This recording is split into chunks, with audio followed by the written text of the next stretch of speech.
Ahoy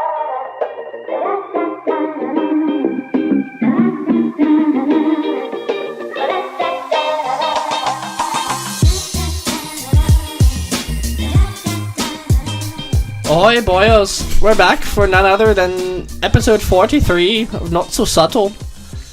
I am the leprechaun known as Dane, and I'm joined by my friends, Colter.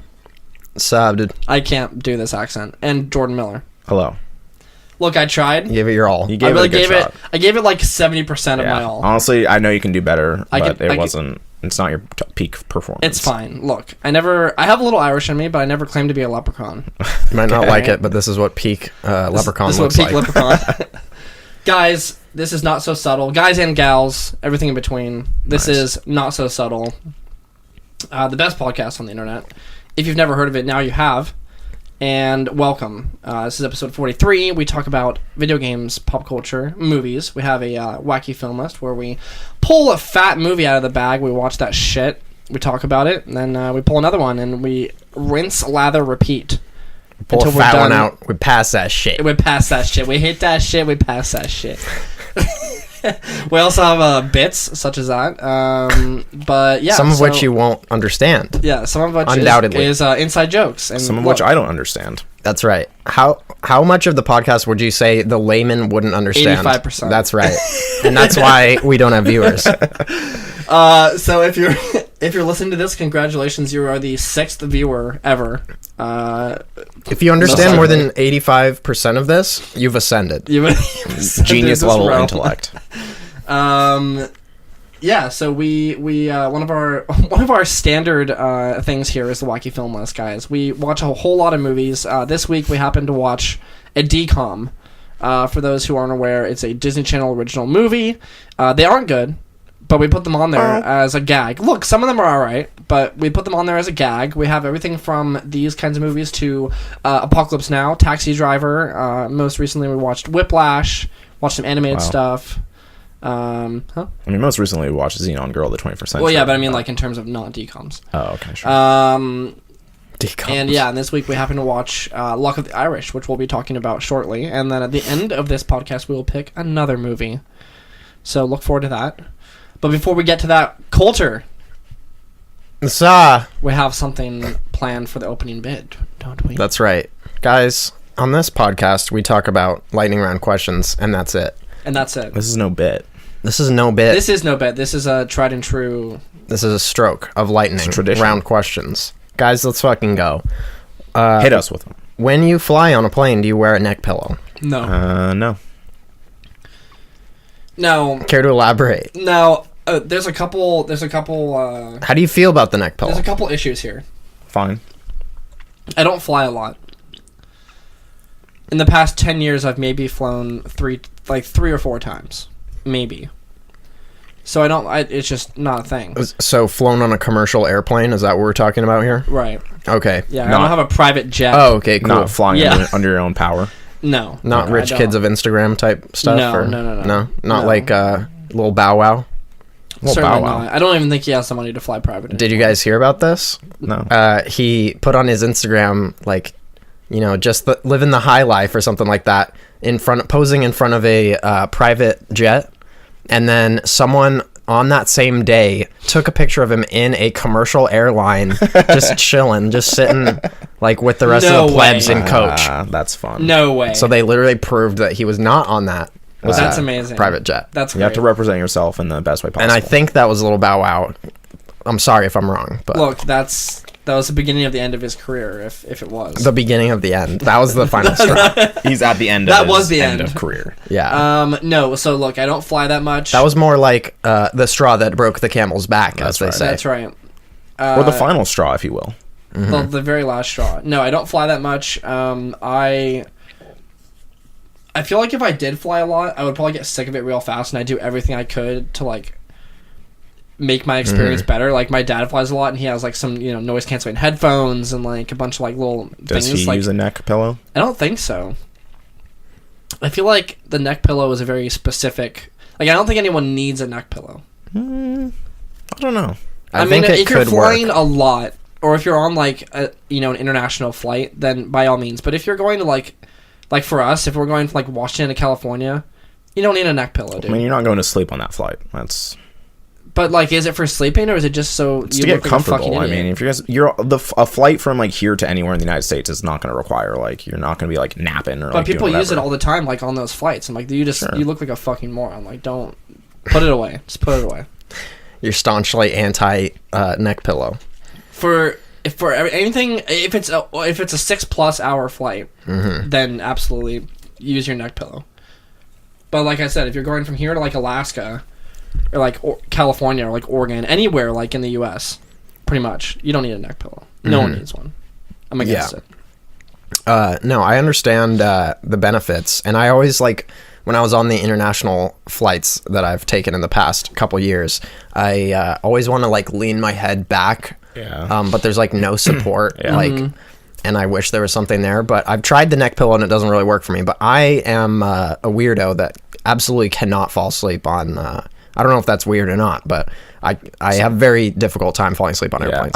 I also like the times I have taken long flights. Like I don't go to sleep on them. Like I just can't because one, I can't get comfortable, and I'm like.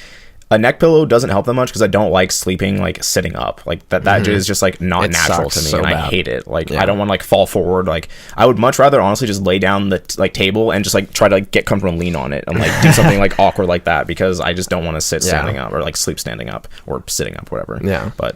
No, that's a whole nother bag of worms. Now, bag of worms. I have a couple things. Not a hat. My stance is completely reversed. What? I looked on Amazon. I'm on Amazon, and I'm looking at neck pillows. And the top selling and top rated neck pillows are between $12.99 and $29.99. Okay. So for that price, absolutely, I'll buy a neck pillow. I will absolutely buy. What did you expect them to be before? 3 of these.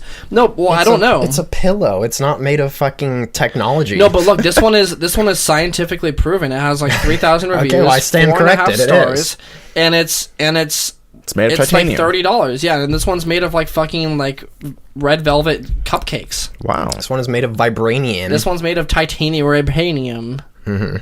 Yeah. So look. For $19.95, you can get an Everlasting Comfort 100% pure memory foam neck pillow airplane travel kit with ultra plush velour cover, sleep mask, and earplugs. Jesus. Number one bestseller. Wait, I was about to say sleep mask could be okay because I don't want any of that light to hit my eyes. Like my eyes. Here's the issue. Because I'm a monster and I don't like light. I don't. I'm the one who plays video games with complete darkness. Yeah, just kidding. No, so.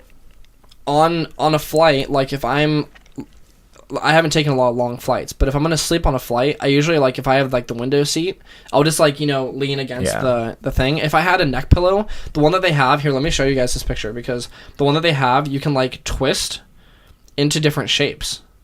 Okay. And like it's not just now to be fair, the Everlasting Comfort 100% pure memory foam neck pillow airplane travel kit with ultra. The more words, the better. Plush velour cover, sleep mask, and earplugs is the regular horseshoe shape. But for a mere $29.97, you can get a Be Cozy. Give us your best. What's that guy that sells stuff on TV who died?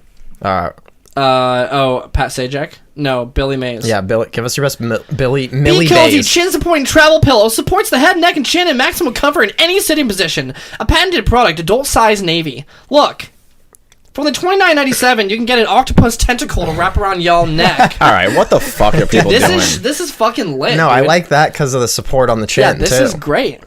Look, so imagine, right? Just look at this, Jordan. You see it? I'm well aware. So of it. when you see sitting, this tent? You see this tenty wrapping around in a little neckaroo. Yeah. Is this hentai or is this a product? Look, it could be. But anyway, this is a Be Cozy.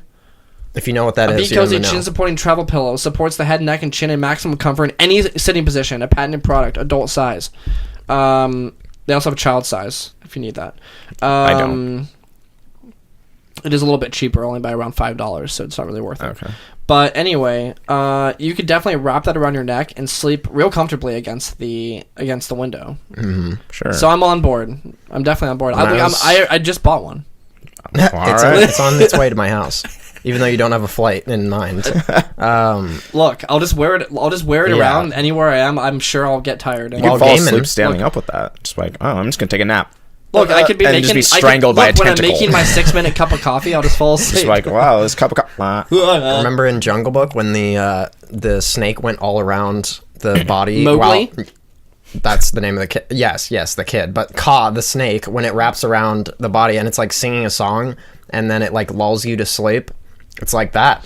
They should put Ka on that body pillow, It's that not- neck pillow. Hold Careful. on. Careful there. And then get the Disney integrations going. Then you can charge fucking $40 for that shit. Let's go. For $50 on my fine shit. Look, they probably already have a Caw neck pillow. Probably. Find And me it's it. probably $40 at Disneyland right now. That's right. Okay. So look, I'm on board with neck pillows. All right. I've never seen you change Jordan? opinions so quickly. Are you on board with neck pillows? I don't need one, nor would I really want one. Would you use it? If someone just gave one to me on the flight, I would probably like attempt to use it, but I don't want to go to sleep early. Have you so. ever used it? I feel like I might have had one before, but I didn't. I don't have one of my own.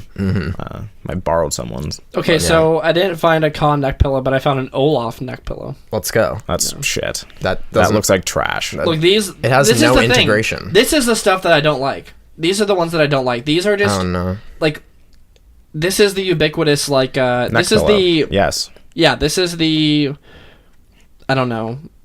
Just for Like me, the when McDonald's of neck pillows. I'm editing this, Dane just pulled up a picture of a Mickey Mouse neck pillow with a bunch of little You gloves. can put it on the. That's right, but Yeah. you should either send it to me or something like that, because I may not be able to find it later. I literally looked up Disney neck pillow. It's Okay. like the first one. Well, there we go. Yeah. All right. Yeah, we may have talked about this long. This may be the most boring subject that we've talked about for the longest period of time. It's up there. But I think we made it entertaining. I was entertained. I gave you a Billy Mays bit. That's right.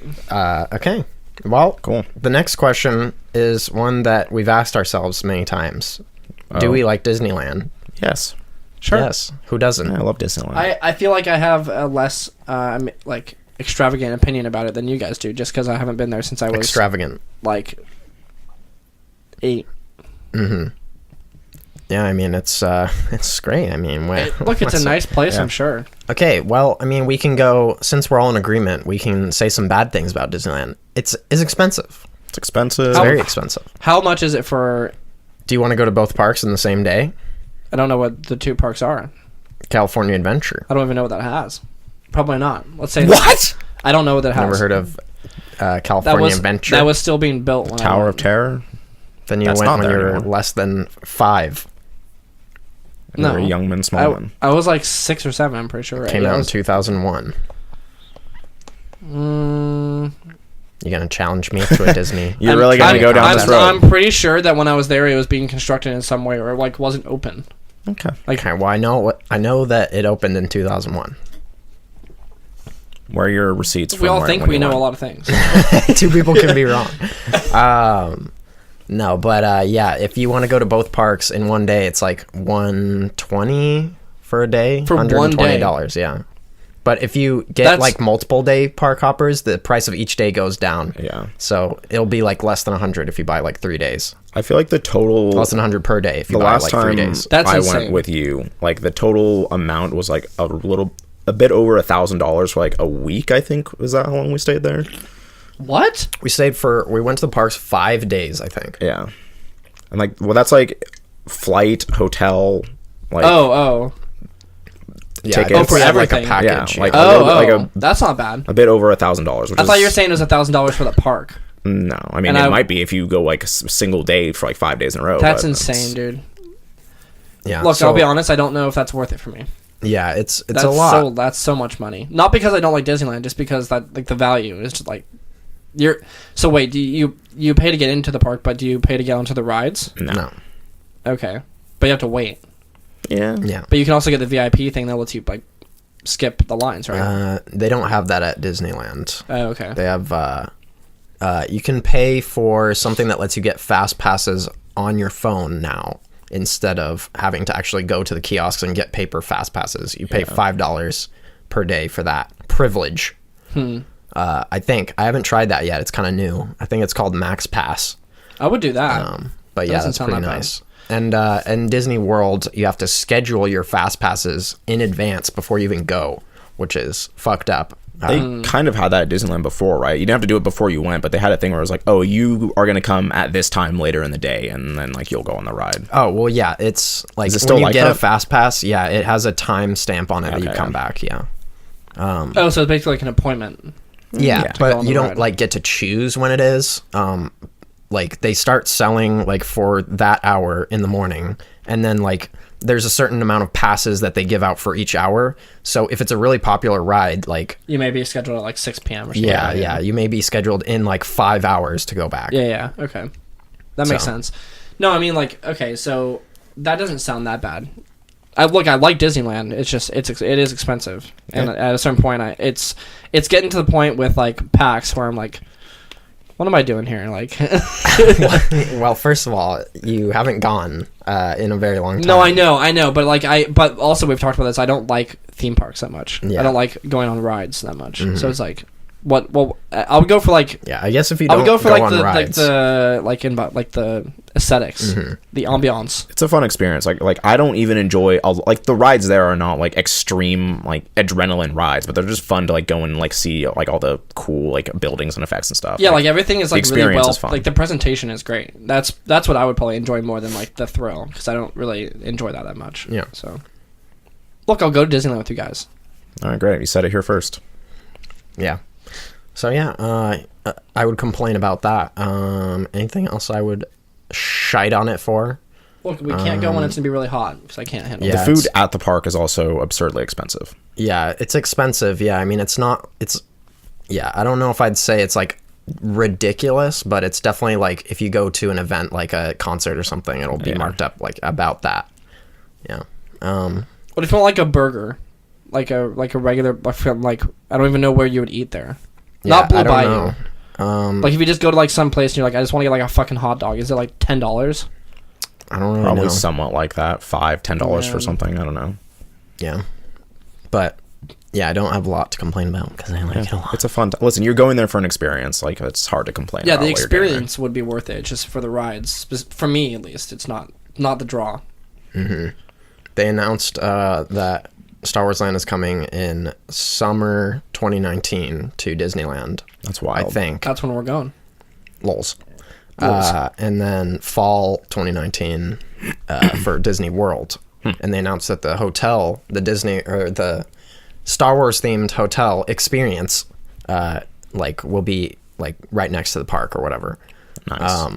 So yeah, and it said like to best like serve the immersive, ness of the hotel, so that you will get on a ship with other like how we People talked there, about yeah. other people that are like in on it, and also other hotel guests, and all the windows will be space Yeah. inside the shuttle too, I think. And then take you to the park. Yeah, That's cool. That's so dope. and then you can wear, it said they'll give you some Star Wars ass clothes that you can wear. That's so cool. You get to keep the clothes. Dude, honestly, that's so lit. I feel like once we actually get there, it might not be, we're going to be like, okay, this isn't as lit as we thought. But in Yeah. concept, this sounds incredible. It sounds so cool. Well, that So yeah, could be a fun that's little, that. fun little adventure. All right. I want to go back to Disney World. I'll say that. Never been. Now, the question, do I like Disney World better than Disneyland? No. Okay. Got him. Boom. I feel like that's not popular opinion. Yeah, I mean, it depends on where you live. I feel like most people that are near Disneyland like it better. But the thing about Disneyland, it's like there's more things in a smaller area. So if you like the denseness of Disneyland, that's good. If you like just huge open, Disney World is like a sprawling, like a city. yeah. And like even the place, like in between the parks, it's like, it's, within the ecosystem of like the Disney Yeah. setup, which is kind of interesting. Yeah. Yeah, so in that respect, if you want to completely immerse yourself in Disney and like live in a Disney world, Disney World is the best option. But yeah. Anyways, we're getting off topic here. How would you rate your karaoke skills on a scale of 1 to Mariah Carey? 7 out of 10. Have you ever done karaoke? I have, actually. Really? I've actually gone to it twice in like the last few months. I've asked you guys to do karaoke, and you guys will never do it. Listen, I don't ever want to go out to karaoke, but the people have invited me. I'm like, okay, if I want to go out and hang out, I'll go, but it's not my preferred choice of entertainment. How did you feel when performing? Fine. I mean, everyone there sucks ass, so I mean, it's not like everyone there is just like excellent. Like, it's just a fun, just sit there like, oh, what song do I want to sing? Just choose one, and hopefully the music is high enough to where I can hear the lyrics and just go in. I feel like I would hate the fact that everybody is terrible. That would be annoying to me. But I guess seeing my friends like go up would be fun. Whatever. Look, we should do it. Sure. I think it'd be funny. It's not funny, all right? Look, if you like get into What's funny about that? If you get into the performance and like make it your own, you can make it funny. I'm sure. Yeah. I could make it funny. We could all make it funny. Like, I would probably not go up on my first visit to a karaoke bar. I'd have to, like, survey the scene and be like, Well, the ones I have a few songs that I know I would fucking kill at, dude. Yeah, the one that I went to are, like, Korean and Japanese style, so they have just rooms by yourself, so you're just in a room. Yeah, I would definitely do that. So it's just, like, you're just in there, you know? Yeah, then you're just playing Rock Band with your friends. Pretty much. So. It's pretty much just like everyone's just singing on Rock Band, and it's just, you just sit there and BS and just have one person or two or however many microphones there are just going in. But, like, with the bar where you like go up on a stage and then like face your peers, and there was one in Seattle. It's called Rock Box, where people just sit out in the front and just actively choose to go up and sing out in the open. And I'm just like, you guys are braver than I am, because I would never do that. I don't even want to sing in a closed room, but let alone out in a public venue like that. Yeah, it's pretty wild. I feel like that's where you go to like see actual singers like sing real songs. Trust me, some of them were not actual singers. There's some people but they're having fun. It's and an open mic. Yeah. You never know what you're gonna get. That might be fun about it.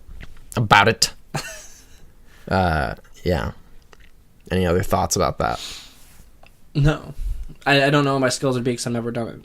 I'm gonna say very low. You said you had some songs ready to go. What would they be? I mean, I feel like Total Eclipse of the Heart is just a pretty standard one. Maybe like Rocket Man, Wake Me Up Before You Go. Just gotta get all the classics. All the classics. All the ones that are just fun to sing. Or like... Any butt rock? I'll get like a... Someone break Benjamin in there. Like Closing Time. Imagine if you sang a Nickelback song. Dude, I would do Photograph. Oh no. Look at this photograph. Every time I look, it makes me... I would totally do a Chad Kroeger impersonation. Something in your mouth. Yeah, I don't know. I just feel like just songs that I enjoy, that would be just fun to exaggerate. Mm-hmm. I wouldn't try to be good. I would try to be over the top. Yeah. I feel like by the end of it, you'd be burnt out. Like, once you start, you're like fresh into it. You're like, okay, I'm doing a funny bit. Will this bit last for the entire song? I would have to come up with ways to keep it fresh for myself. One of the big problems is that you're like, oh, like I know this song for sure, and then you start singing it, and you're like, this song has way more lyrics and like shit in it that I did not realize was in here. That's the thing that I'm worried about. And then you're just done. Like, you're gonna start singing a Nickelback song, like, yeah, I know this. You're like, I actually don't remember the third chorus. Dude, like, what's happening in here? Like, the song's like 10 times longer than I thought. I know Photograph, dude. You bet your ass I know every fucking lyric in Photograph. In the shade out a hero can save us. Beautiful. I think is it just called Hero? I could do Hero. Yeah. From Spider-Man 2. Yeah, or like, man, there's just a lot of those, like... There's a couple, like, I could do some Breaking Benjamin. I know some Breaking Benjamin for sure. That would be kind of funny, actually, I feel like. Like, I could do, like, what's it called? Like, Dear Agony, or like... It's dead serious, so if you did anything funny, it would be funny. Yeah. Now I just want to do karaoke. Guys, let's do karaoke right now. All right, let's get this table out of here. All right, guys. Now let's help me move this table. Let's go. All right, so we're looking at about 24 minutes. Moving on. Are we doing another? No, we're moving on. To a different topic. That's right. All right. Karaoke, let's go. 3 questions. Right, let's get it. Now that you've sat through that, we're gonna reward you with some karaoke. No, we're not. We're not Get doing this that. table out of here, Get guys. this table out of here, boys. Colter, what's your go-to song right now? Oh no. Just pick one. Quickly. Man. Colter, pick. I don't the know because song. I feel All like Star. Yeah, okay. I would definitely have to look through the thing and then like see Yeah. what I like. I'm sure they have a lot of like. Because I can't like do high or like super growly, so I'd have to find something that's like lower. What if you did like 1 week? 1 week. It's been God. 1 I week don't like since I that looked at song. me. I hate that song. I would I love that I song. would burn out on that song before I finished. I was thinking of John Mayer because his vocals hell are really yeah. low, but that would not You could be do like a fun time. You could do like waiting on the world to change would be a fun one. Yeah. Or like Your Body is a Wonderland. That'd be a good one. Guilty pleasures. They're great. They're great. Great playlist on Spotify. Check it out. Check out the affiliate link down below. Affiliate That'd be link to wild. my playlist. Yeah. Guilty pleasures. All right, boys. Cool. All right. Well, that's it for the lightning round questions. Now we have to move on for the moment that everyone has been waiting for, the film section. And I say film because we've watched quite the film this week. What did we watch, Colter? Watch Luck of the Irish. That's right. Now, Jordan, Yeah. what is this movie about? A basketball player starts turning into a leprechaun. That was literally the description on Amazon. What was it, Amazon? Amazon Prime? Yeah. Man. Yeah, it's about a young man who's trying to find his heritage. Turns out it's from Ireland, but he's a leprechaun. He's more But than just plot Irish. Yeah. His More than just with the Irish blood in him. his mum He's is a leprechaun, and so is he. And so is his granda. His granda. But not his da. Not his da. His da's from Cleveland. His da's from You smell Lake something, Erie. da. I mean, Dad. Dad. What's a da for da? Tell me how I do da. Teach me how to be a better da. Tell you 0 people know that reference. Life of a And that's salesman. why someone just tuned out right there. So we're just like, well, I'll just go listen to something else. I'll go listen to Joe Rogan, I guess. G. Rogan, because he never Fuck- says anything about Fuck Yellow Joe Card. Rogan. Probably doesn't even know who Yellow Card is. Fucking idiot. Dude, Plebe. he probably thinks they're like Blink-182. My God, dude. There's so much different. On a tangent, Bro. he interviewed one of the guys from Blink-182. What's his name? Tom Did I already DeLonge. talk about this? Yeah. Or, The Spaceman. conspiracy theorist? other guy. Yeah, conspiracy. Yeah, that's Tom DeLonge, isn't it? What's the other guy's name? I don't know. Mark Hoppus. Yeah, it was Oh. definitely Tom DeLonge. Yeah. But yeah, he was nonsensical. He was Yeah. he was in another realm. Yeah, when that he was guy. talking. has You never lost- wanna see He's that. lost his mind. I was He's- just listening to it. I was trying to make sense of it. I was like, It's like, no, please, just think. no. Just think, Colter. Okay, so Think. there's And I got to be just a couldn't- way that he's not crazy. Look, Yeah. he has to be saying something that has some that semblance makes of any making sense. No, it's like those YouTube comments in like the conspiracy videos where they just like, first of all, they have no semblance of grammar, and Yeah. then second of all, they just go on forever And it's into like a run-on multiple sentence. paragraphs. Yeah. Or not even paragraphs. Yeah, it's just a one giant block of text. And you're Yeah. like, what am I reading? It's like those tweets where they're like, "What if you went to the and then you and like basically that kid." Yeah. This is like That- Dane's Vergen bit in Overwatch, where you just write like just an absurd thing. It's like I can't even read the first sentence of what you write because Like it makes zero. like I fucking said, sense. my goal every time I write that is to make you feel like you're having some sort of episode And you do. because it makes no sense. That's another bit that no one understands. Listen, if they watch our streams, they'll catch that. That's Dan true. likes to write funny things in the chat on video games. Yeah, basically, just in Overwatch specifically, I'll just type in like, I'll just talk about how I'm a virgin, which is a misspelling of virgin, and it's supposed to be just like really lame. And not a lot of people get actually. I Yeah. feel like no one actually recognizes the word for I what think it should people They're like, will always virgin? just say like, "Are you a vegan?" Like, do you say that you're a vegan? And then I'll basically just go out of my way to construct sentences that make absolutely no sense when you try to read them. Mission Like the accomplished. grammar is just all over the board. Like there's Yeah. weird capitalization and spacing and like punctuation and stuff. And then when you read it, you just have a stroke. And that's It works it's every fun. time. It's fun because when people try to read it out loud, like Trent will read it out loud, it makes no sense. Anyway, Luck of the Irish. look, this film was really something. It's great. First off, was it better than Xenon? Yes. No. Really? You I really think it think is, that was yeah. better?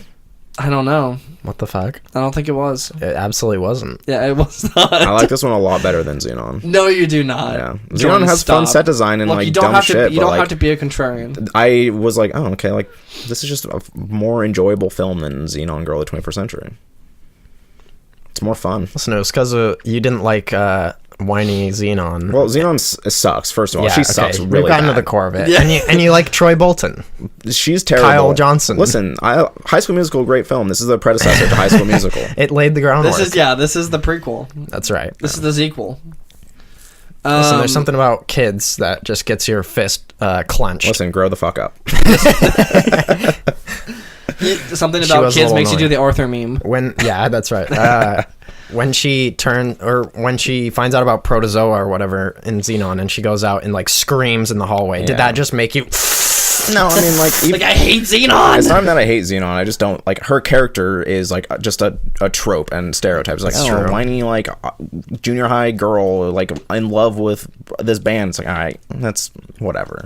Not that this guy is like Yeah, he's a fucking This guy is complete not coward. an original This character movie at all. like actually was like, oh, you know what? I'm going to talk about some like actual like nice themes. I'm going to talk about inclusion and things like that. Okay, no, It's from like 2001. No jock was ever like, man. Was it's this 2001? ethnicity week. Yeah.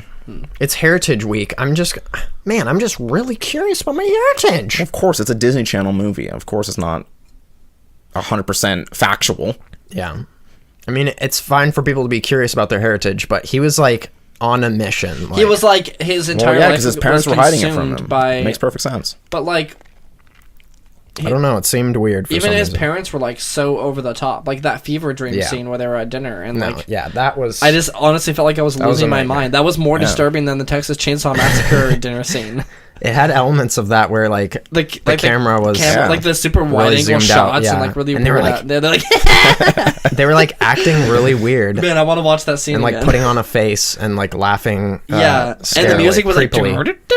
Yeah. like weird ass like Yeah. fucking circus music or some shit. That's my biggest problem with this movie is I feel like you could put better music in it and just improve the whole movie by quite a bit. Because I feel like with fair. Xenon, yeah, if the you take pajama out Sam. Xenon, if you take out the good ass like theme, the theme was futuristic great. theme that Alan Menken composed. No, I'm just kidding. I don't know who it was. It was but Alan yeah, Silvestri. it was lit. And then in this music, they just use a whole bunch of like music that they bought from a database, like a library Yeah. that they just Oh, like they had that in inserted. the credits, right? Yeah, it said like courtesy of APM Music. Like, Yeah, which is just like nothing. yeah, it's just like an organization. If it says that under every single song, like there's a Yeah, problem. yeah.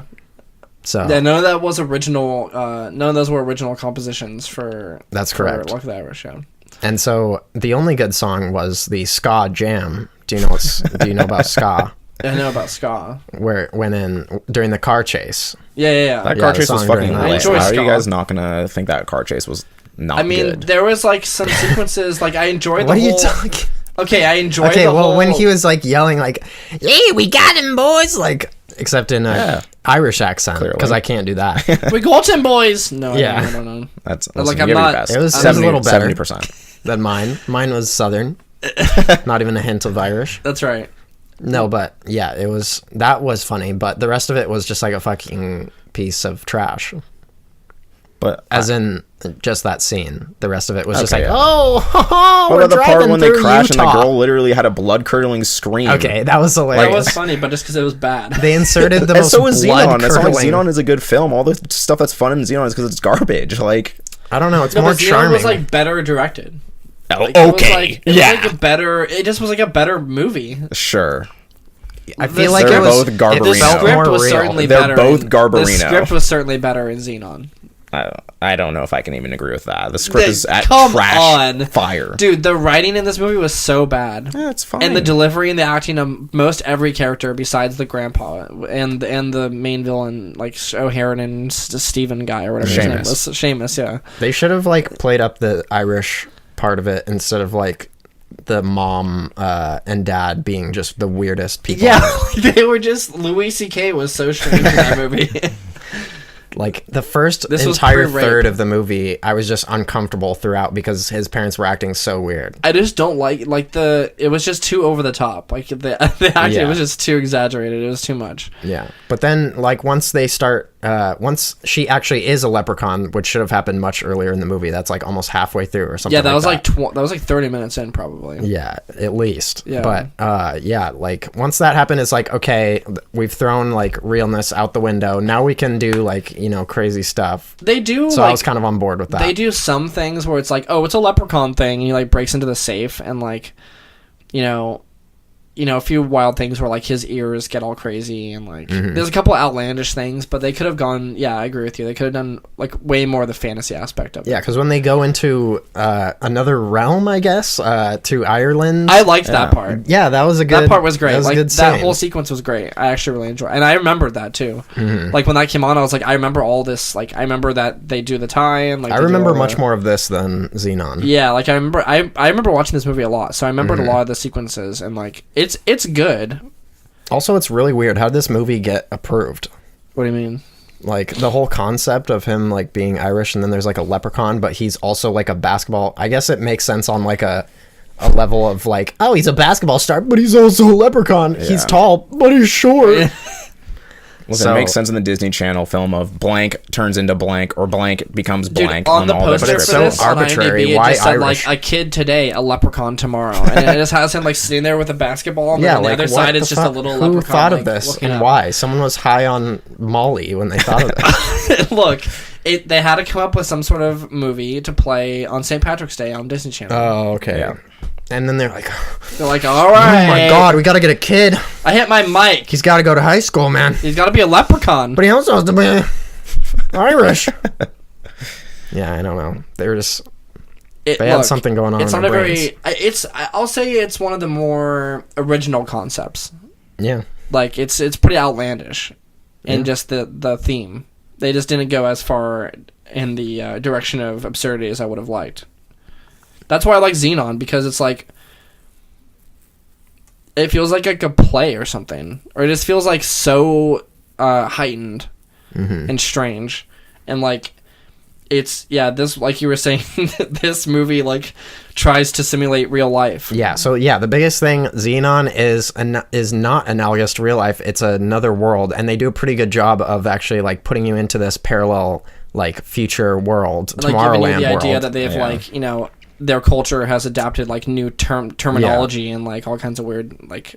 I don't know if they ever got me on board with that. Like at the start, just like what the, like this is literally like 50 years in the future or 20 years in the future, and they're saying just like this absurd. No, shit. I know, but like, but it makes no sense. No, but it doesn't. It doesn't work like that. It doesn't. But because of how absurd it was, I was like, I'm on board. Like it was just so wild. Like it's sort of. Well, no, I don't even want to. I'm not even gonna say what I was gonna say. I was gonna compare it to like Looper. All right, just end. But like that that's I can't compare that to Looper. But I mean, like I like movies where they just get on board with like really really wild like concepts and they just stick with it. And then like I know it's a decom, but it's like it was just so like just crazy. Yeah, and then this movie is supposed to be funny. somewhat analogous to real life, and then they throw in like hints of leprechaun stuff at the beginning, but never go all in. I don't know. Yeah. It didn't really work as well as Xenon for me, but I see how it's like, a classic decom. I certainly like this movie. I certainly love it. It's a great film. Is it better than Xenon? No. I definitely like it a lot less than I remember liking it. I'll say that. Mostly because of the fever dream shite. That was just weird, dude. Yeah. So, yeah. But his bucket hat though, that brought me back. Too lit. On point. This baggy ass clothes. Mm-hmm. Okay, you harped on that. He's fucking shrinking. Like, yeah, what do you want him to do? It's the 90s or like clothes. the early 2000s. It happened in like a day. Like, no, he's also in junior high. No he's not going to go buy clothes from Hot Topic. Go. Have you ever seen NSYNC perform live in concert? Early days. I saw Backstreet Boys. Okay. Did you see what they were wearing? I did. Cargo. It was lit, dude. And the biggest shirt you've ever seen. This dude was wearing. He was just imitating them. But it's an inconsistency. He looked like a value villager, all right? A value villager. I've never heard that.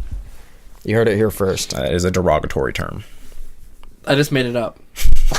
It is rude. That's like a scrounger or like a, what do you call that? A ne'er-do-well. someone that like gathers things. A mud raker. That's not A it. muckraker. A Value sorry. Village scavenger.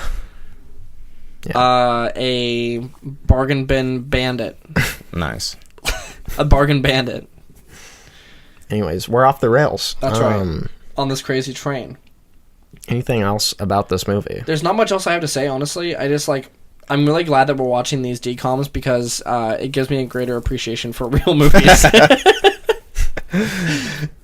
Like, you could just, like, okay, like, with sci-fi movies or with, like, you know, made for TV, anything, like, you know, short films or, like, longer episodes of TV shows or whatever it is, or in this case, like, actually, you know, Disney Channel original movies. Man, they have a sort of, like, hokey, like, you know, home video quality to them. But they're not good. Like, I mean, they're budget films. I mean. Yeah, it's fine. Like, it's fun to watch. And it's entertaining. Like, it's funny to watch and bullshit with my friends while I watch it. But Yeah. I love any movie where you can just comment on every little thing and like pick it apart and just be an ass. like, as soon as I saw his dad, I was just like, all right, this is Louis C.K. Yeah. Like, And yeah, just ridiculous stuff the like that. the science teacher who looks like Hillary Clinton. It looks like. And you said, why does like, since when is Hillary Clinton teaching you science? just said Hitler? When is Hitler? Since when is Hitler? That was a Freudian slip right there. Dane's Look, they're equating the same person. Hillary Also, to when Hitler. he was like thinking about his parents, he's Hillary like, Hitler. why would my parents care so much about hiding my heritage? I was just thinking about that to myself. I was like, what would be a real situation where someone would do that? And then I was like, his parents are Nazis. And then you're like, and then it's like, my real last name was Himmler. Yeah. His parents are like, we're Look, actually the Himmlers. look, Heinrich, he's my great granddad. Grandas, or whatever they would say in Germany. All right, well, the Holy line, shit. we're approaching it. We're approaching it. Guys, look, I'll start off by saying that this is an A+ film. All right. There's no getting around it. Said seriously. No, I don't even remember what rating I gave Xenon. Did I give it an A+, jokingly? I don't probably remember. did. Or seriously. Hold don't on. Oh, wait, hold on. No, okay. For a DCOM, this is pretty good. So serious. It's I good. love it. Like, it's just like, you know, it's fine. I still like Xenon a little bit better. But do we still have what? Don't Look Under the Bed? Is that the last one? I believe so. Yeah. Okay. I don't remember that one as much, if at all. Yeah. So That'll be good I don't for- know like what I'm gonna think of Yeah. that one, and especially in comparison to these. But overall, I remember not, it not being bad. terrifying, so we'll have to see if it holds I up think at I remember all. the monster. Yeah. But yeah, anyway, so not bad. It's a DCOM. What do you want? I don't know if we've said the fact that Disney Channel Original Movie, aka stands I think for I said it. DCOM. I said it in the beginning. Mm-hmm. Yeah. Okay. But yeah, we're throwing that around like we own it. Look, people will catch on. That's right. They'll have no choice.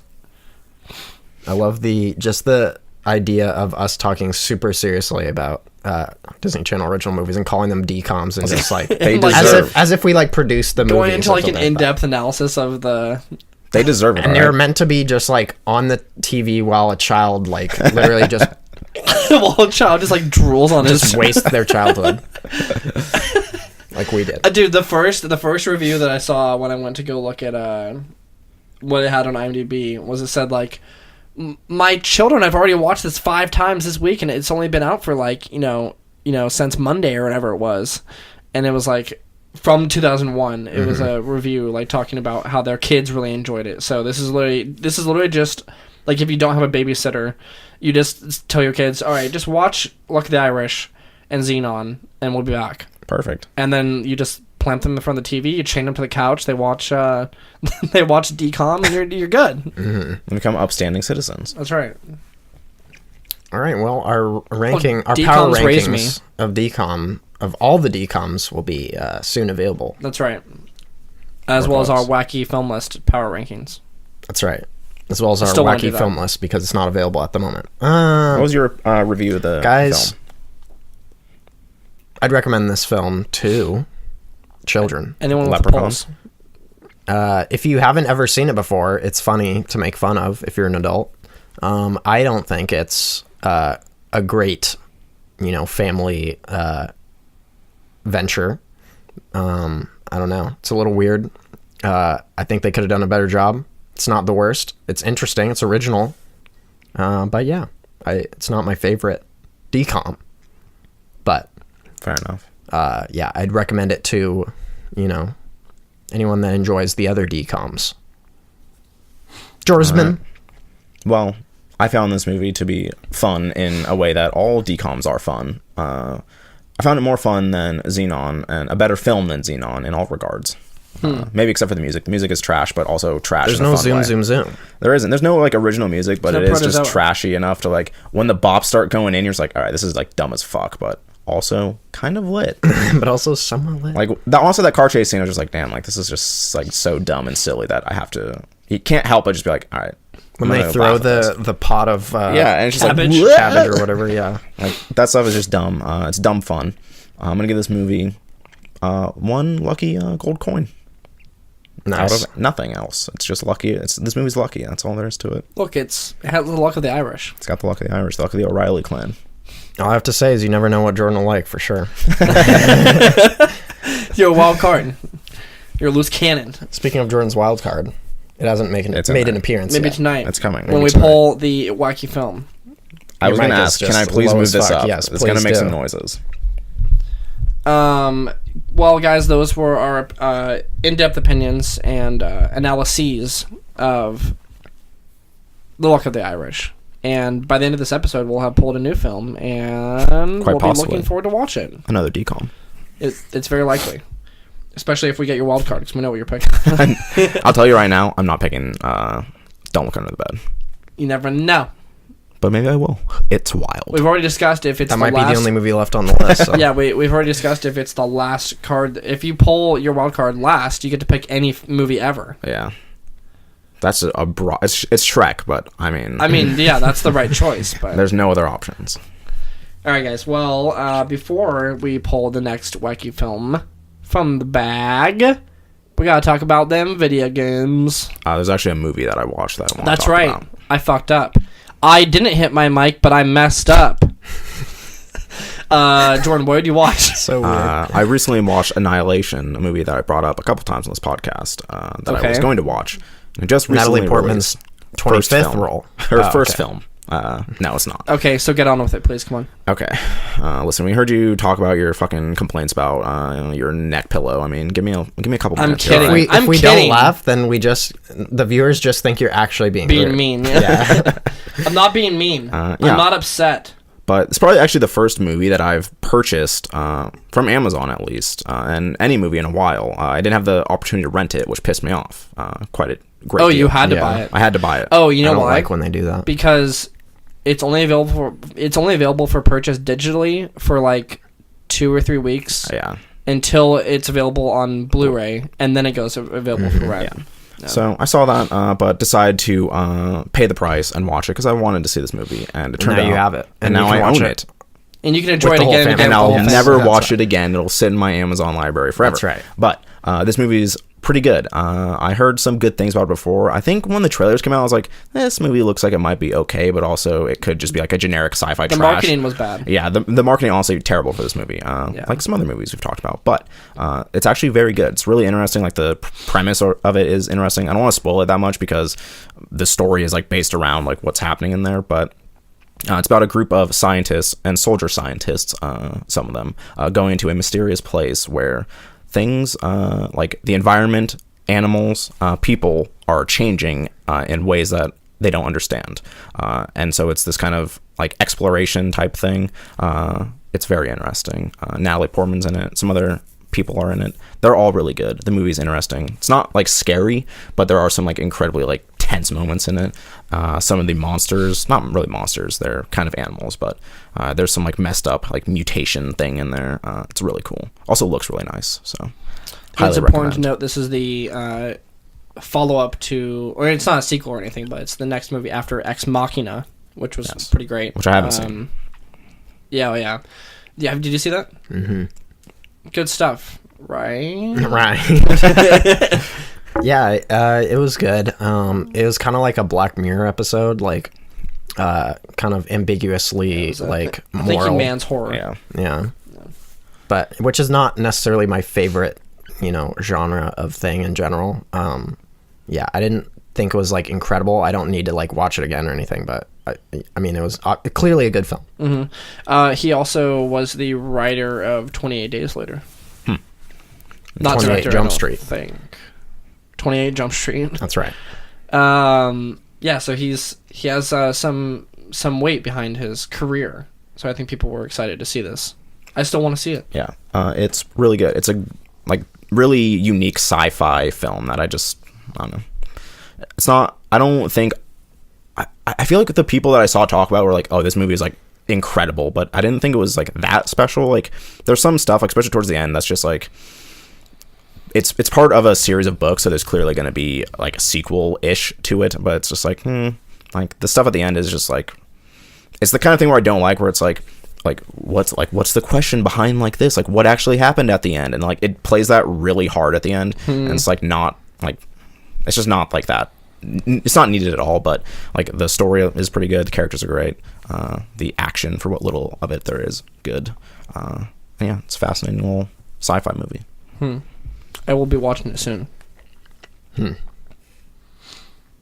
Nice. Did anyone else watch anything? Well, I watched a small indie film with a huge budget. That's but right. It made an indie amount of money. Boom. That's savage. That is a great roast on it. Got him. Guys, I saw Solo. Man, a lot of lead up to this The film. groans. The collective groan from our viewer. Or so much happened to lead up to this movie. Yeah. The announcement of the anthology films, the announcement that there's going to be a Han Solo movie, the lack of care that anyone had for a Han Solo prequel. The increase of care that they had once they found out that the cool Phil people Lord and were Chris Miller were gonna be directing it. Yeah, they and were then like, the eventual fall of that energy and then all care that anyone had dissipated instantly into a mist, into and a then laser there was, blast. and then there was production woes. Mm-hmm. And then they got the most Pillsbury doughboy ass director to make the movie somewhat salvageable. That's right. And then it released and it failed. Box office wise, yes. Completely failed. And you watched it. And I watched it. And? This movie was fine. All right, video games. All right, guys, it's time for the video game section. Are we moving on to video games? Are we really? Yeah. There's Honestly, no way. that response is like legitimately what I've heard from most people who've seen it. It's like, it was fine. Like, it's a fine movie. Like, it wasn't going to ever be terrible. Like, it's a Star Wars film. Of course, it's going to be at least okay. And that's all. But Last Jedi, some people would say it was terrible. Well, some people also think that's the best Star Wars movie. So, I mean, what have you? Anyone that says any of the new Star Wars movies are the best Star Wars movie can pretty much just fuck off. They're wrong. That's not true. I would love to hear an argument as to why Last Jedi is the best film. I just don't. There's no way I could possibly agree with it. But and there's no way Solo is ever going to be anything better than what it could have been or what it is right now, because the hype too much. Also, on that topic, if you think about just like what the first Star Wars movie like accomplished and like all the things it did like for the first time ever, like at least in the production of the movie, it's like miles above anything from the new movies. Absolutely. Like you can't argue with that. Like even watching it now, like it's just like you have to be impressed by like the set design and the things that are happening in those old, like older films. Like these new ones like look 40 great. years ago. Yeah, these new ones look great, but it like every movie does. So like I'm not gonna just like, hey, did you see the special effects and blah, blah, blah. It's like, yeah, of course I did. Like, I can't imagine saying, did you see the special effects in a modern movie? Actually, the only time I've ever thought of that was Kong Skull Island. There's like the monsters in those movies. There was one point where I was like, this just looks like almost looks like completely real because of how like well like I think I've said that Thor about Planet of Ragnarok. the Apes. Yeah, Planet of the Apes, some of those Like, apes look real. All of those movies, like there's moments in there where I'm watching it, I'm like, well, there's no way. Did they get a there's real no gorilla way, to get there's on this no horse? way that that's a motion capture actor doing that, because that's a real monkey. This is a real gorilla on this horse like with a gun. there's some like wild shit in there. This kind of a tangent, but like there's some wild shit in there where they're like riding horses and they have guns and shit, and you're like, okay, well that's not like It's a real it's gorilla. obviously not real. Maybe it is. I don't know. But then like they're the moments where like they're talking to each other and it's like chilling out in their little like monkey houses and stuff. Like it just looks real. Like I'm looking at that, I'm like, this is like How you did know, they capture 4K these gorillas footage of talking to like each other? gorillas just hanging out and chilling. Yeah. Which is insane. Yeah. The one with the big face, like the huge gorilla with like the weird like caved in face or whatever, like leather ass face. That monkey looks real as It looks fuck. real as hell. Yeah, like Yeah. that stuff is insane. But yeah, I agree with you. Like, I don't even know what Star Wars can do. That's the problem. I don't know what Star Wars can do to like. Just tell a good story. Yeah, tell a good original story that doesn't hinge on others. But yeah, I don't know. I want them to do something like, and again, this is nearly impossible because I was gonna say I want them to do something like Avatar, where it's like some like, you know, breakthrough, like technological breakthrough for like, they've never done this in a movie before, or like, not even in the way that it was shot on like the cameras or anything, but just like with some sort of technology that they make for like lighting effects, or like it could be literally anything where like you watch that and you're like, damn, like this is to, you know, what Star Wars did in the 70s to like modern movies today. Yeah. But I can't think of anything that, and it doesn't, it's not like that well elevated above anything else, but I want them, like, Star Wars has such a huge, like, they have endless money. This is evidence of that. No one cared about this movie, and it was the highest budget film, like, of all time. So, like, you can do whatever you want. Yeah. I want them to do some, like, Lord of the Rings-ass shit where they commit, like, 100% to, like, you know, some sort of, like, building, like, a planet or something crazy. Like Okay.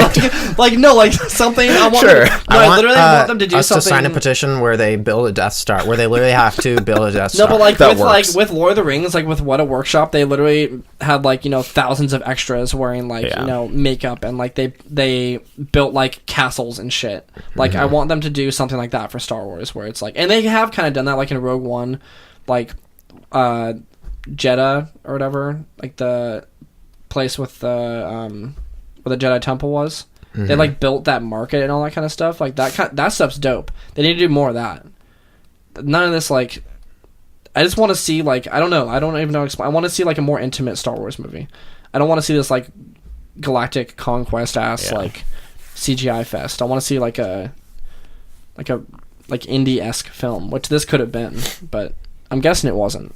Yeah. I'm guessing it was just I think that's filled the with CGI. disappointing part. It's just like all like the spin-off movies are just kind of the same as like the main trilogy, and like that's where they had the opportunity to do something different, and they just never do. So it's I want to see them do like a more isolated kind of excited like small little, you know, side story. But What? I was looking at the camera. Sorry. yeah, I don't know. Anyway, Yeah. it's disappointing. Anyways, and at Solo. this point, I think they had the opportunity to do that, but they didn't. It was fine. You heard it here first, folks. Yeah. Anyway. It's fine. Anyways, from the man who saw the film, it was fine. Guys, video game? No. No, I mean, you don't have to say much about it if you like, don't want to, people do enjoy this movie. Like, I think it was a better movie than some of the new movies I've seen so far, because it was, like, kind of a self-contained thing, and there was, like, you know, interesting set pieces. And yeah, the first third of the movie was so like boring. I didn't care about anything, and I was actually like literally falling asleep during the second set piece, like train sequence or whatever. But then like once we met Lando and like moved forward from that point, I was awake. Yeah. I'll say Was that. Lando good? Lando, so he really was doing an impression of the Lando of old. But I mean, I enjoyed it. I thought he did like a fairly good job. I didn't like Walden Aaron Pawn's Walden Pond. like portrayal of Solo. He sounded like he was acting the whole time. It's mostly the way he talks. His voice is just so like. Do we have a Fantastic Weird. Beasts situation on our hands? What? Where he's Eddie where Redmayne is you can't- talking so weird. that He's you're a like, weird ass. No, Yeah. he does in Fantastic Beasts. He does like a barely understandable like weird ass accent that doesn't belong to any country. It's just like he made it up. Yeah. But in this movie, it's just like he's talking like this a lot, and it sounds like he's acting. Like, oh, Chewie, oh, we need to jump into hyperspace. Like he's just Does talking it like sound that. like he's trying to talk like Harrison Ford? No, because Harrison Ford talks way like It's like quieter, natural and like or like like gruffer and just more like non-caring. Like casual, yeah. Yeah, but he had more to his voice, and he was kind of trying to do the booming like Harrison Ford like thing like that, but he just kind of, it came off, you know, bad. Yeah, that's kind of what I got even from the trailers. Like the brief amounts in the trailers I talk, I was like, that just doesn't seem like the Han Solo that I know. Like it's just not the same. And like I get that he doesn't want to do a complete impersonation of him, but like I don't know. Well, he's damned if he does, damned if he don't. Yeah, it's a tightrope to walk. So I don't blame him, but what are you gonna do? Yeah, I think he's like, you know, a little bit different of an actor than, you know, just your typical guy. Like he's a little more, you know, man's man, like rugged type of guy, but it's not enough to like convince me of his. I never saw Han Solo in him. I kind of saw Lando in Lando. Yeah, but it's a damning condemnation. Yeah, it's upsetting. Yeah. The other characters were pretty good. I like Woody Harrelson. He definitely didn't like disappear into like a Star Wars-y role, but he's just a good actor. So like, I saw a post on Reddit where someone was like, I feel like every time I walk out of a movie with Woody Harrelson, I'm just like, damn, Woody Harrelson was pretty good. Like, and someone was like, all the people in the comments were like, yeah, I feel like he doesn't get enough credit for being just a good actor. Like, yeah, he's not. Also, the way he speaks is just so fun to watch. Yeah, but no one will put him in the pantheon of like, you know, Daniel Day-Lewis or like Tom Cruise or any of those people. Because he always plays kind of just like a wacky, like oddball. He does, kind of but like, Yeah, but I like always a like southern, every movie I see him in, I'm like, guy. yeah, he was great. Like he did a really good job in his role. Like even if he plays a similar role, he's at least good at it. So was that his role in this one? Like what was he? Was he just like a bandit He's dude? basically like the Obi-Wan to Han Solo's. Okay. Or to Luke's. To Have you seen Star Wars? Wait. He's the Obi-Wan to Luke as this guy is to Han or whatever. Yeah. So, that was basically his role, like an older smuggler, like criminal guy that knows how this works. Shows him the ropes. Yeah, shows him the whatever, ropes. And now, what about Daenerys Stormborn? is that the female love interest? Yeah. I don't watch Game Emilia of Thrones. Clarke. Thanks. Yeah. She was good. Yeah. Was she a damsel in distress? Was she a badass No, she was female? Was she? I mean, as with all Star Wars movies, the females are just badass, unstoppable warriors that can't do anything wrong. But yeah, what's her name? Mary Sue. No, I think she was. I definitely wouldn't call her like a Mary Sue or like say that her character was trash or anything like that. But yeah, she was like a strong woman, but still like had like love for him. Like at the start of the movie, they're together on Corellia or whatever, and they're like in the same situation, and you see them once they meet for the first time, they like share a passionate kiss, so they're like already together and like very intimately in a relationship. Okay, that's interesting. Yeah, so it's not like they come together over the course of it. It's like, okay, they're already like in a relationship. Oh, I like that. Okay. So yeah, and then it like there's a dynamic that happens throughout the movie where like his relationship with her is one of the biggest like plot points of the movie. So I have a few questions. Did it feel stitched together, or did it feel like salvaged in any way? Did it feel like when you're watching it, did it feel like, oh man, they had to kind of pull this back from the brink and like, you know, connect it to another scene in some way, or like, I see what you're saying. Yeah. It's it definitely felt like its own movie somehow. It didn't feel like, oh, they took the Lord and Miller cut and like just that's what I was neutered worried. it. Yeah. It kind of felt like they just kind of remade the whole thing, which might be why it's like double the budget of what it originally was. But I mean, they probably reused like a lot of the, you know, establishing shots and like stuff like that. I don't know. I don't want to act like I know what they did, but yeah, I mean, it's definitely not very Lord and Miller-y. Like I would have been like incredibly interested to see what they did with it. Yeah. It's definitely not that.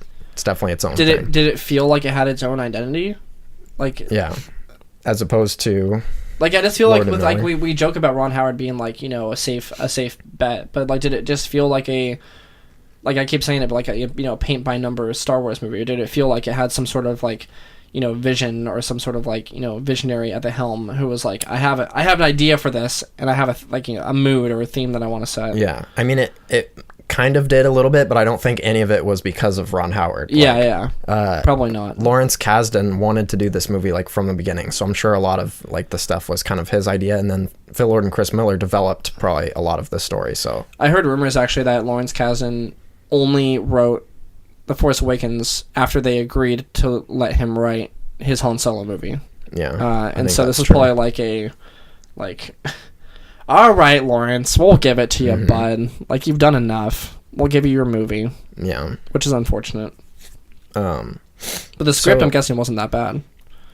Yeah. I mean, I wasn't really focusing too much. Like, how I was when you guys, like, asked me how it was, like, I was just like, I don't even know. Like, I felt nothing. Like, that's so bad. Whatever. Like, I saw it. No one, I'm telling you right now, no one is going to care about this movie, like, in less than a year. I mean, it's already out of like the like talk. Like, it's like, oh, Han Solo came out last Friday, and then everyone just forgot about it. Like, it's done already. It was out. So yeah, I think I was talking to both you guys, but it debuted lower. The opening weekend was lower than movies like X-Men Origins Wolverine and Hangover Part 2. A Star Wars movie. Yeah. Was lower than Hangover Part 2. Well, Hangover Part 2 came hot off the heels of one of the best comedies in the last 10 years. That's true. That's true, but like... With the promise of more. Yeah, I don't know. But like... Whereas this movie was the 17th Star Wars movie, based on that's something true, that but I care like... about. It's still crazy. It's just insane to think about that. Yeah. Like, in Deadpool 2 made more money on its second weekend than a Star Wars movie did on its first. Yeah. I think it's that's crazy unprecedented. That... Rogue One made more domestically in its first week than this movie did globally, which is wild. Yeah, there's just problems there. I kind of want to ask you about a spoiler. Does he die? Do you care about this, Jordan? Do you care about spoilers? No. Okay, I heard that... Are you sure? Not? I don't care. I heard that Darth Maul is in this movie. That is true. Does he play a bit role? How are you not like surprised that Darth Maul is? I just don't give a shit about this movie. Yeah, I just don't. I'm not kidding. I'm literally not going to see. And this also, movie like, I like Darth Maul a lot, but I don't have like the fervor for it that a lot of people seem to, because he's not a real character. He's an image. He's a faceless villain. People love that because Boba Fett is basically the same thing. Yeah, listen. So what's with Darth Maul? Well, I mean, do you want me to spoil the whole movie, or he's not like a huge? It's not a huge plot. Is like a cameo? I'm not going to see the movie. Is he a legit character? It's a cameo, 100%. He doesn't even show up in the flesh. He's on a hologram. Oh, okay. And there's a character at the end that's like, oh, okay, I completed this task, Lord, or whatever. He's wearing a hood, Emperor style. You're like, okay, is this the Emperor? Who is this? The voice sounds a little not like the Emperor. Like, what is this going to be? And then the person... they take off the hood, and you're like, okay, that looks like Darth Maul, but he's like way bulkier, and like he looks a little different. Yeah. And then he pulls out his lightsaber for no reason, because it's a hologram. Yeah. The people were like, is he intimidating the person? Because he's an hologram. He's not going to kill. What's he going to do? Someone. Yeah. So he whips out his double-sided lightsaber just so your two brain cells can connect. It'd be like, Darth Maul! Yeah, that's literally what it was. Darth Maul! And his lightsaber had like a hook on the end, like... Dooku. Yeah, like Dooku. Yeah. So I was like, was that Darth Maul? Now, this is a very in-depth thing, because Darth Maul... lived in the Clone Wars animated series. Yeah. They brought him back in that, and they then have like a spider leg thing or whatever. Yeah. He has spider leg ass legs. Spider leg looking ass. And then I don't know at what point he gets real legs again, but he gets regular legs again at some point. But and then he's in Rebels too. But he also has like a brother, or like he has a brother too named Savage Opress. Yeah, and that's he's like yellow, right?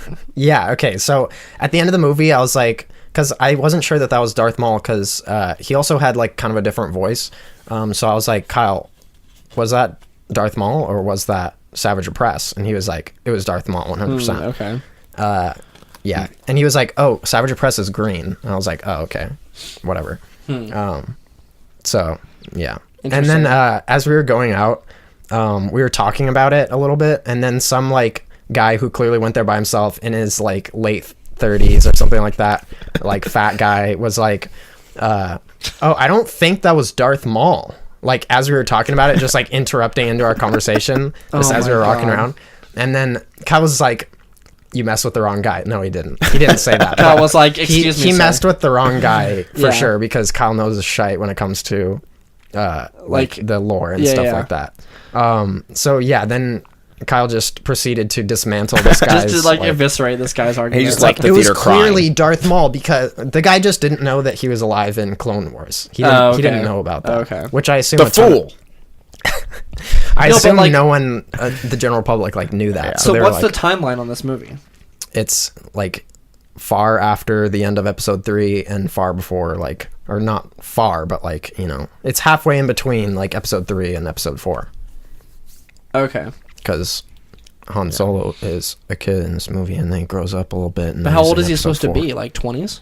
Yeah. Or like, okay. He's actually a little old in episode 4, I think, even in canon. Not like old, but he's like 40 something or something like that. He's an adult. Mm-hmm.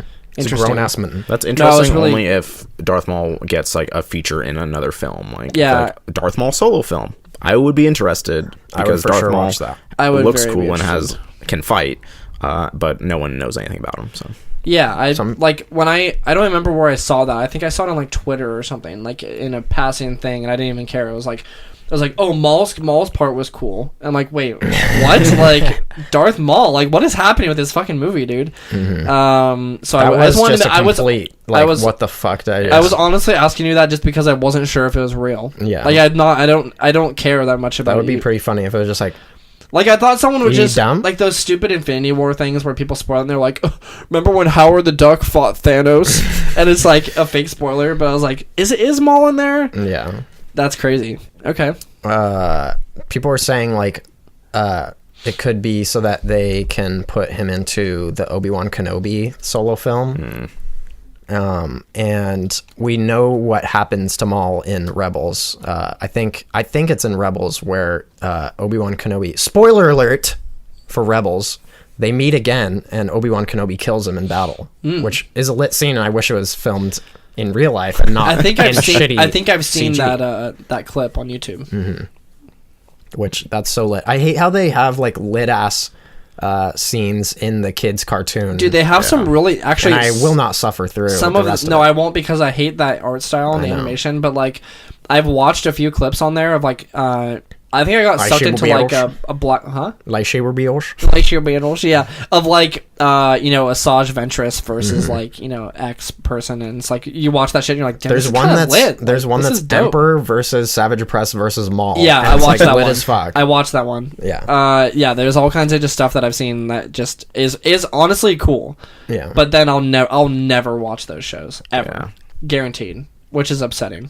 But Yeah. whatever. And then there's like Anakin versus like Ahsoka or whatever her name is. Yeah. And then her, like later on it'll be, or they had Darth Vader versus Ahsoka, like second battle. Yeah, there's some Pretty lit lit. stuff like there.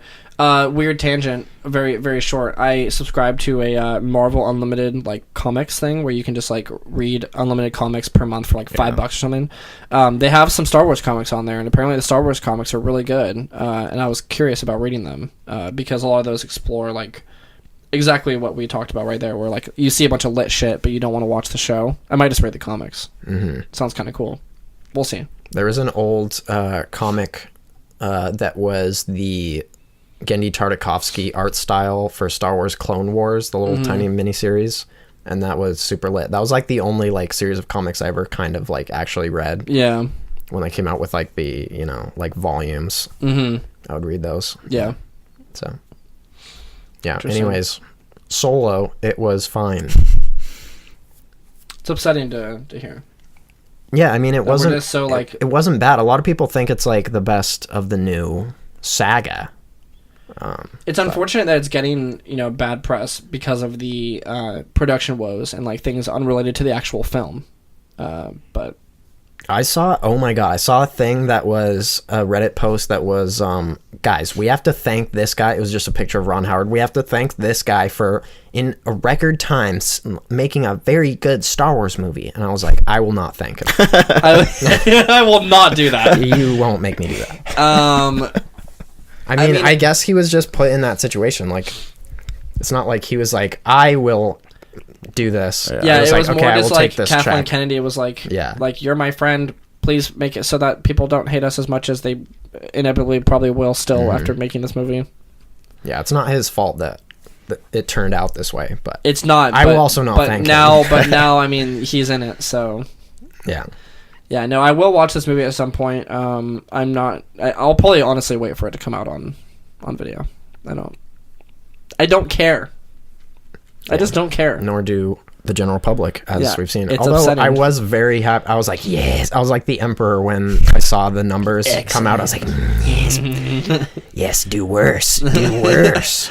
It only made 10 million in China. I want to watch Disney just scramble to do something. Well, they have to. Yeah, they'll reevaluate a lot of things. After this, they 100% financially have to do something. Yeah, they have to reevaluate their strategy. I don't know what exactly they'll do, but they have to maybe based on this reconsider some other anthology films or I don't know what they'll do. They have to do something because I think it's unprecedented for a Star Wars movie to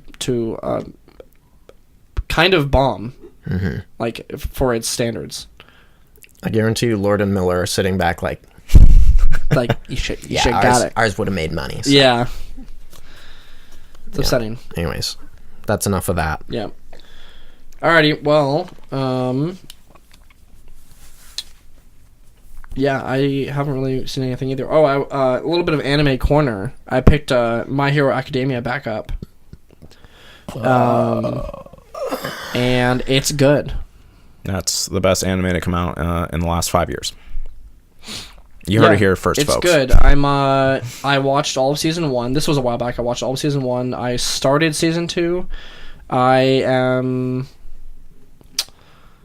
right at the.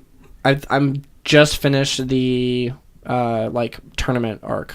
They introduced Stain briefly. Todoroki and Bakugo fought, and now I don't know what comes next. I haven't seen anything past that. Yeah. So I think I don't know, not very far into season 2. Maybe 7 episodes. Maybe. Oh, is it more than that? Probably around halfway. It's I thought it was episode. How many episodes are in the first season? Was it? It wasn't 24, right? 13. 12, something. Okay, so yeah, so I think I just finished episode 27.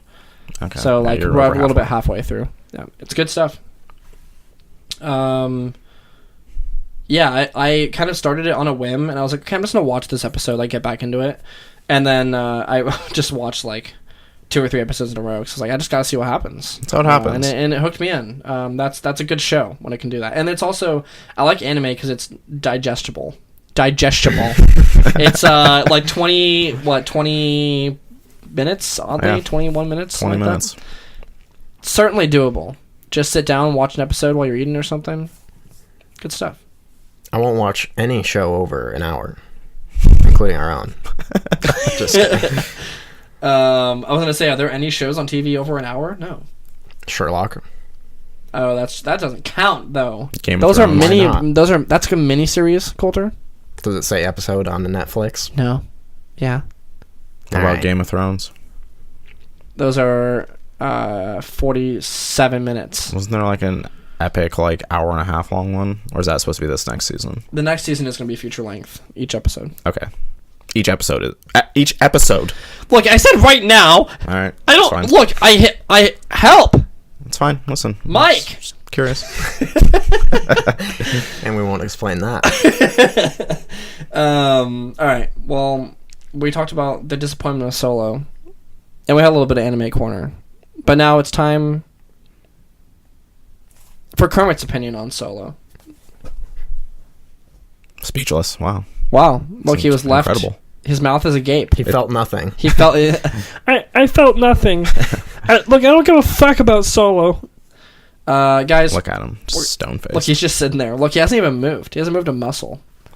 Guys, we're going to talk about Voodoo Hookums. Vimeo games. I like to play video games with my friends. Video games. Vimeo. Now, what has everyone been playing this week? Oh, okay. I guess I'll go. We all looked at you. You caught me at an awkward moment, so... I caught you with your pants down. Fortnite, still a lot of Fortnite. Every now. Look, you're most every addicted to day. Fortnite, Jordan. I'm not addicted to it. I just love it. Look, you like it more. I Than just love you it. like it more than PUBG. No, I mean it's fresher than PUBG. Honestly, Fortnite comes out with updates every week, and there's always something new in those updates. Like PUBG has not kept up content-wise. Like it's taken them 4 like months for a new map. Like I get the maps are huge and stuff, but like they've barely added stuff in that time, and that's kind of just like it's not like awful, but like Fortnite has a lot more new stuff. And I've played much less of the game. It's new. It's fun. Okay. All right. I like Fortnite. All right. That's fine. You're addicted to Fortnite. God. Yeah, but yeah, that game's fun. But I've also picked up. Hold on. We did win. Gaming news. PUBG officially sued Fortnite. Yes, That's right. I heard about Epic that. Games. Yeah. Yep. Blue Hole. What do you think about this? I think it's petty. Yeah, I don't know if they're gonna win. Like, I don't know if they have substantial enough. Like They said they proof. copied like gameplay mechanics and I mean, it's like a clone. items and like certain things. Like they listed, like I read the thing. They listed like very specific, discretions, but or indiscretions rather. But yeah, I don't know what they really have to stand on, to be honest.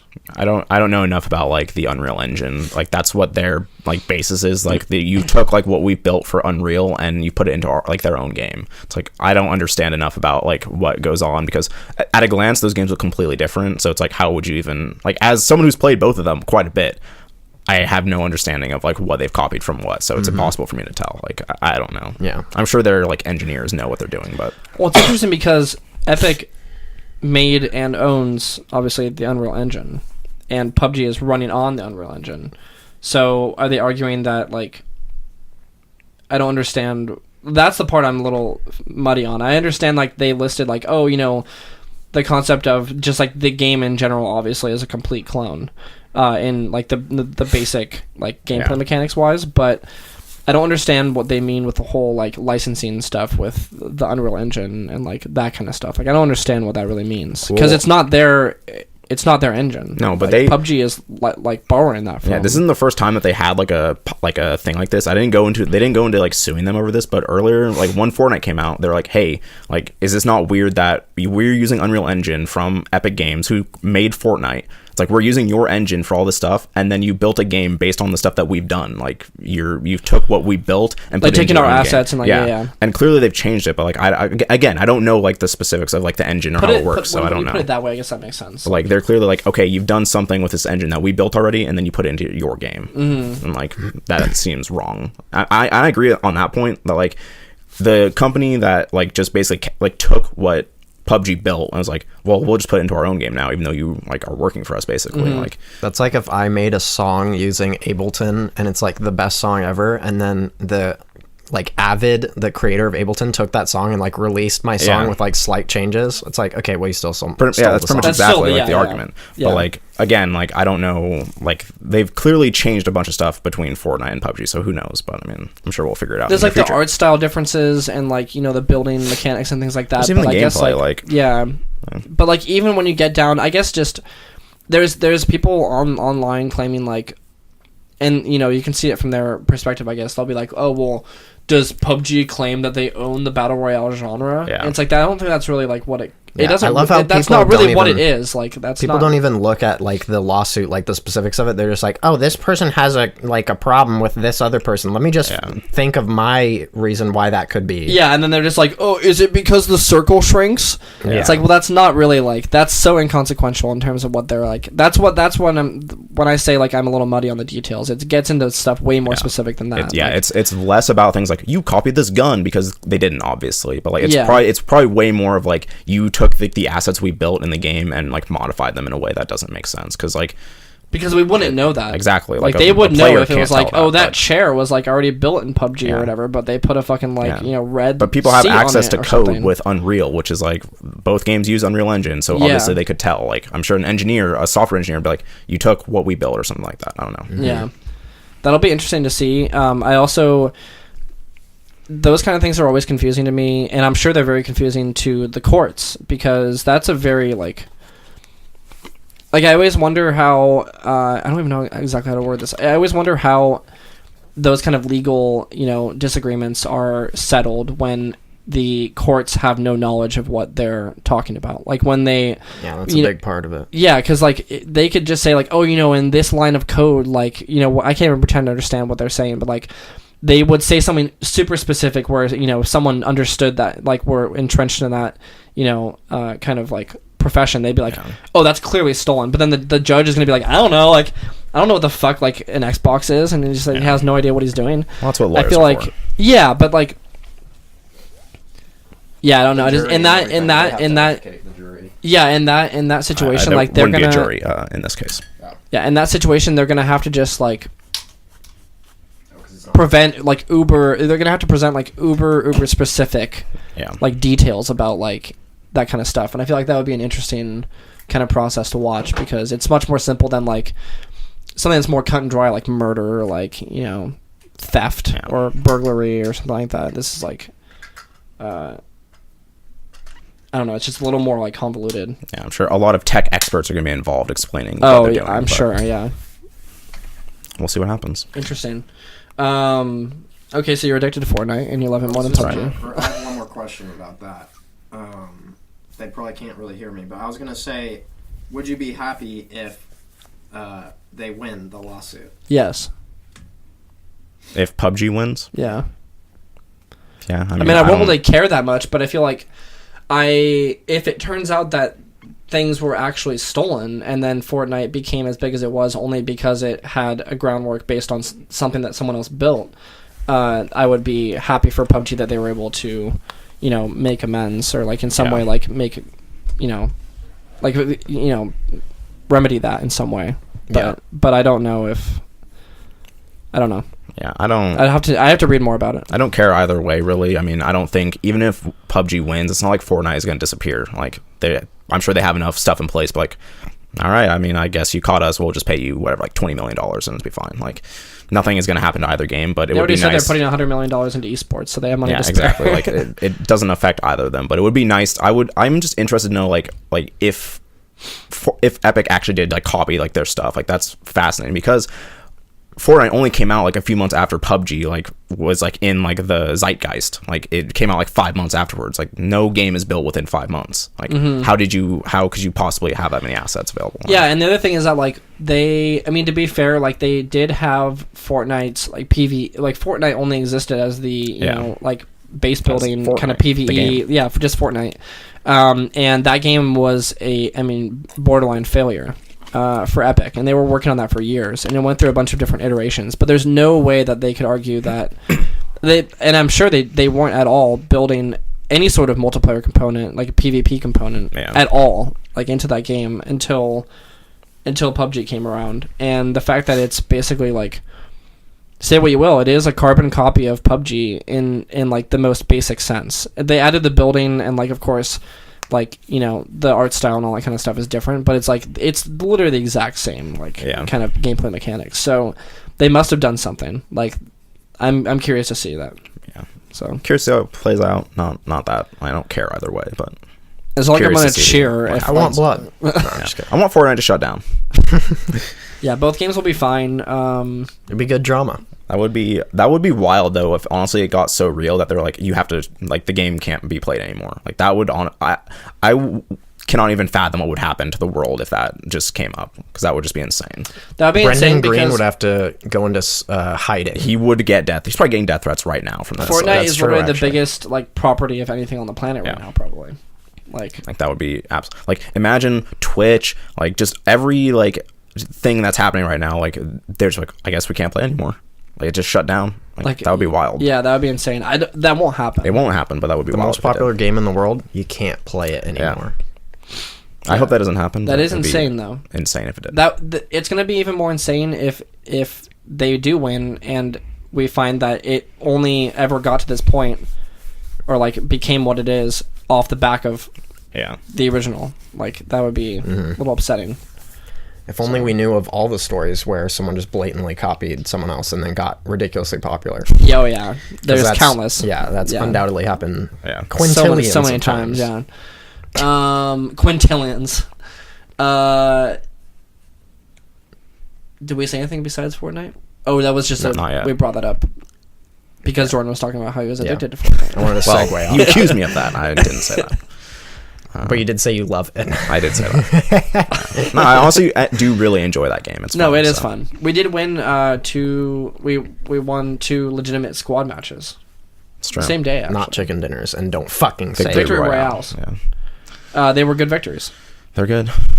I've picked up I don't know if any more after that. I've won a duos match with another friend of mine who won't be named. Geppetto? Bleep that Codename out. Geppetto. Codename Geppetto. Geppetto. But yeah. He doesn't listen to this podcast. Yeah, I've enjoyed that game. Not the only thing I've been playing, though. I've also gotten back into Final Fantasy XIV, an MMO, which I've talked quite a bit about over the last year. A lot of updates have come for it that I've missed out on because I haven't played it in a long time. I'd probably say like maybe 6 months, maybe more. The last time we played it, I was playing with you. Yeah, so it's been a long time, but they've added a bunch of stuff. I've quickly got back on the bicycle, so I know what I'm doing in that game. I've been going through the raids. This new one... Do they have Kefka? They do. The new one, the new raid they set... Like, the way this raid is set up is that it's basically a way that they the Square Enix team could just put any Final Fantasy property into the game now. So what they've done is now is like, oh, all the Final Fantasy VI, like, bosses, like, memorable moments, they've added to a raid, which is, like, really cool for me. I like Final Fantasy VI a lot. And, like, one of the first bosses, like, this Phantom Train, which is an iconic fight in Final Fantasy VI because you can suplex it and destroy it instantly. But... like, that's a boss. The main villain of Final Fantasy VI is the final boss of the raid. Like, that stuff's cool just from, like, a nostalgia point. It's like, oh, like, I, like, really enjoyed those things. And seeing them in, like, a actual, like, new video game is neat. But When your brain cells connect in that way, it's real fun. yeah, it's fun. Also, the game is still fantastic, so it's great. I'm happy for you. I do want to play that again, but... But instead, you're playing World of Warcraft, a dying game for a dying breed of people. That will die soon because they're fat. I can feel the gears That was rusting. harsh. I apologize for my remarks. That was really mean. It was unnecessary, Colter. I can feel the gears rusting a little bit on WoW, so we'll see. How much are you paying? How much am I paying? Yeah. Like per month? Yeah. It's 15. Okay. Which is too much. It's too much money. Mm-hmm. But I actually didn't realize that it was being automatically like deducted from my account for the past like 3 or 4 months, and I haven't been playing it. I haven't been playing it, and I didn't even realize, honestly. Oh no. And so I'm wondering if there's a way that I don't know what I can do about that. There must be a way that they can like check and see like, oh, you didn't log in for like 4 months or whatever. Because I feel a little bit bad that it was just like, I mean, $15 is $15, but that's it's a lot of money in the sense that it's like, you know, $60 or $75. Won't have to do anything for you. They don't have to do anything, but maybe they could be like. Maybe they could just give Jeff me Kapkin like can pull some strings. Jeff Kapkin. Maybe they can give me like, you know, 3 free months or something. I just don't have to pay for the next three months if I want to play it or something. I had that happen with Final Fantasy XIV as well. Like, I haven't been playing it, but I still am subscribed, and that's on purpose on me. Like, I just don't unsubscribe because I don't want to. But I've had at this point in time, it tells you kind of how many days you've been subscribed, like based on your month. 480 days I've been subscribed to this game. So big chunk of time there. No, I haven't played that much. But you also get like loyalty rewards. Yeah, right? but I've reached all of those. I have all of them, so I don't get anything for each month. But yeah, other than I haven't been playing anything else other than that. Besides, I beat BattleTech a while ago. Like previous podcasts, I've beat it. I just didn't bring it up. Played a little bit after I beat the. You secretly the game. beat it. Yeah, I secretly beat it and didn't tell anyone because I was embarrassed. But no, I beat it. Only nerds beat this. It's fun. I played it after you beat the game. The reason I took so long to beat it is because I was afraid that if you do the final mission, you can't keep playing. So I just spent a lot of time just like doing missions, and then it turned out that you can actually just play after you finish it. That's always kind of a question. Is like end game. Like, what am I allowed to do? I looked it up. After game. Yeah, like I looked it up. I was like, because I did this with like Kingdom Hearts, I was like, where's the point of no return? Yeah. Like, that's a term for most of these games. I was like, does Battletech have a point of no return? And I couldn't find a legitimate answer, so I was just like, well, I'm just not gonna chance it. Just pulled the trigger. Yeah, and then I did, and it was worth Any it. last words? Yeah, before I pull the trigger on Battletech, it's put away. I'm probably done with that game, but I enjoyed it a lot. So other than that, nothing else. Nice. I know another game you played. The only game I play. Oh, Rocket League, of course. Earl. We had some sessions. Yeah, we've been playing a little bit. The new update came out. Look, I'm all That's in right. on Rocket League. Dane, I have a newfound. he enjoyed himself playing Rocket League, and now he's. I've gotten to the point where like I mean, look, I'm still bad at the game, but I've gotten to the point where like I'm interested in grasping the mechanics, and it's a fun like. God forbid we tell you about them. God forbid I try to accelerate the process. Don't coach me. No. I still get frustrated with it just because like there's a lot of moments where I know what I need to do, but I can't do it because I'm just bad at pulling off like, like saving goals, like goalkeeping specifically, or like certain aerial hits or things where I'm I should have been able to do that. I've seen people do this. Yeah, like there's just moments where like, and I don't even think it's that complicated, but it's just like like mechanically I'm just actually bad and I can't pull it off. So I want to get to the point where like I know, since I already know what I need to do, I want to get to the point where I can do it, and I think I'll have fun. And I do have fun like getting there and learning it, and I've gotten better at some aspects, but like I'm still not good. So yeah, I'm interested in playing more. Anyway. Yeah, it's also not the most fair for you guys because you're playing at a slightly higher like competitive level than you would be like if I wasn't. But I think that's actually like somewhat helpful because you have to just like you're just thrown in the deep end. Or there's no pity on your mistakes. Like you're gonna be punished. Yeah, and like if I was playing, I don't even know what I would be. I'd be curious to see like if I play. Well, I guess I don't even know how I would do it now. If I played like doubles, you could do like solo standard or ones, because you haven't played any of those with me. Oh, true. Yeah. And just see what I get. Yeah, I'd just be curious to see what my rank is there because like I don't know if I deserve to be at platinum 2. Like I don't know if that's my rank. Like if I was playing with you guys and I was just playing like complete garbage, which I often do, would it realistically even place me at bronze or like silver if you guys were being placed at diamond or platinum? Like am I just being like coattailed into my rank? Are you being carried is the question. Yeah, when you're playing with us, it's kind of homogenous of our like ranks together for the most part. But so if you went into like solo standard or ones, it would put you at like your true rank at that level. Yeah, I'm just curious what that is because like I feel like I'm not good at that game, so there must be like a problem somewhere. Yeah, it's I don't know if I'm it's definitely a weird learning curve for you guys. I'm probably not platinum. Yeah, we'll see. I'd be curious to actually try that. But yeah, I'm always down to play that game. So yeah, and like it's I've been playing. We've been playing a lot of Overwatch recently, which has been pretty fun. I feel like we're getting maybe more into that game than we were for a few months there. Yeah, I think the event has a lot to do with it too. Like there's the anniversary event, which is always fun just to see like the new skins and stuff. But just, like, also I feel like we've had more people in our Discord lately, and when there's 5 people, 5-6 people in the Discord, there's only one game to play. Yeah, play Overwatch. And that's Overwatch. But like we've been doing pretty well. Like on some occasions we've had like some really good matches, and I feel like I mean, this is going to... You can say this about any game, but when you're doing well in Overwatch, you're doing well, and it's very fun. Yeah. And then, like, the team synergy is pretty... It's a pretty fun game to play with your friends, because you feel like you're accomplishing things and doing badass shit. But, yeah, like, besides Overwatch, like, we haven't played Pubg as much, a little bit of Fortnite here and there. And then Rocket League is really the other main one, but we don't play that consistently. And so I feel like it's a good game to, like... It's another good game to have in the rotation, but a little more heavily ain't bad. Yeah.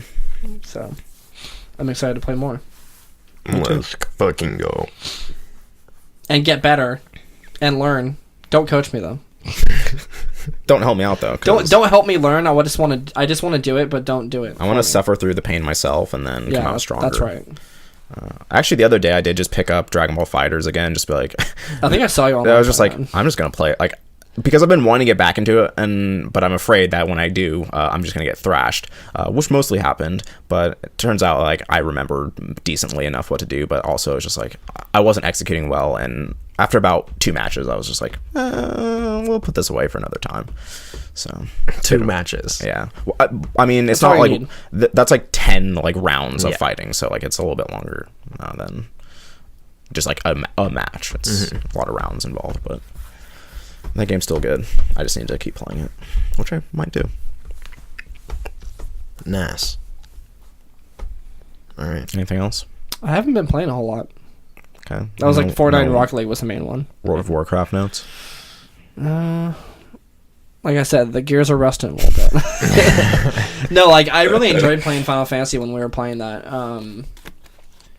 And yeah, World of Warcraft is getting to that point where like I do enjoy, like, okay, the minute to minute gameplay of that game, like in terms of leveling, is a lot easier now, but it also gets to the point where like it's even more so than before. I feel my eyes just glazing over. I'm just like click, pick up, turn in quest, get a new quest, fly over here, like just do that over and over again. Yeah. And that's an MMO, so it's like, what can you really, do about that? But I've done a lot of this content already, like even back in the day. Like I remember a lot of the zones and things like that. So like I'm on the Alliance now, so a lot of the new zones I've never really like been to that much or like leveled in, so that's kind of entertaining. Like I'm playing a panda, which is kind of goofy, and like playing the shaman, which I really enjoy. Like I like that class, but it's getting to the point where like when I was playing my level 110 character by myself because no one else like used their character boost or even bought Legion, it was fun because like the new expansions, like even like Lich King and beyond, Yeah. like feel so much better in terms of leveling and like dungeon content and stuff like that. Like when you're playing like 1 to 60, it's just so antiquated. So I actually really enjoyed playing the new Legion content and like the like new kind of systems they have for like the class hall, and like you get like a relic, which is basically like a special weapon that you can like level up alongside your character, so you can like have your character level on your skills, but then you have like a specific skill tree and like talents for like your weapon. And so there's a little more personalization that goes into like just your character isn't just a carbon copy of everyone else, and you don't just have like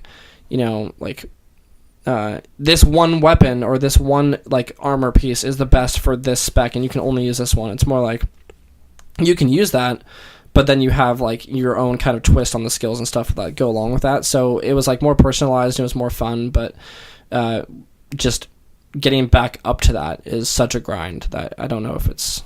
I think that's what like I find better about Final Fantasy is like even in Final Fantasy like there's not a lot of customization with skills. It's mostly everyone has the same skills for each class. There's no like builds really. You have your kind of straight up builds and you just use your abilities, which is fine because like the actual like combat in that game is a little bit more dynamic than some other MMOs. And also there's so much customization in like like your actual character and like the armor you get. Like there's so much armor in that game, and like they've made it easier now. It's like, oh, like why do I even want to like get this armor? It's like because I just want my character to look like this because this armor looks like fucking badass. Like that's the only reason. It's like that's why I do things in that game. Is like because I want this like cool looking sword, I want this shield, and also like seeing a boss from Final Fantasy VI I haven't seen in like a billion years. Like that's a cool thing to see. And like just I haven't seen any. Every time I play that game, I see something new. And if I go back to World of Warcraft now, I'm gonna be playing through stuff that I've seen for a long time, and I don't want to deal with that because I want to see the new stuff. Yeah. And also I like Final Fantasy's themes and like stuff better.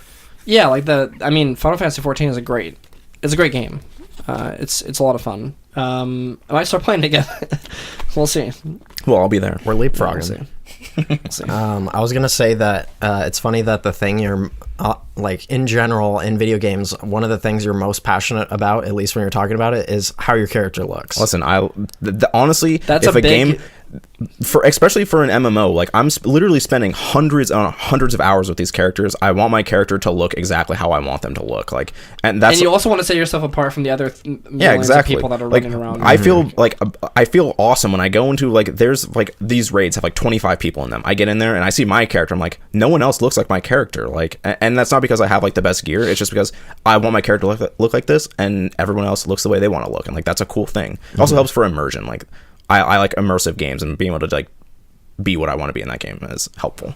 And so good customization. For an MMO, it's imperative that you have good customization, even if it's just like skins or like colors or something. Like there's a bunch of like just dumb outfits. It's like, oh, like here's this outfit that I got that makes me look like Cloud from like an old Final Fantasy game. It's like I'm never gonna wear that, but it's cool that I can just have the option to like switch that on and look like that dude because that's funny.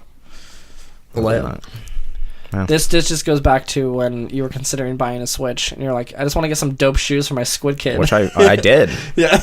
I should go back and play Splatoon. That game's and I did since I played it. I haven't turned on my Switch in a long time, so. You haven't switched on your Switch? No, it's got dust on it for sure. It's funny that there's no switches on Switch. There's only buttons. That's true. Well, dude. Well, it is a Switch. What do I do with his Roach Arena? That was literally should we move on to gaming news? Sure. One Of which final there bit. is a good amount. Go ahead, Carvel.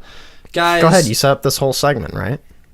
You had so planned. much for us, and you laid out a. Read the script. You have a script, right? That's right, I do. With the Got teleprompt. Breaking news.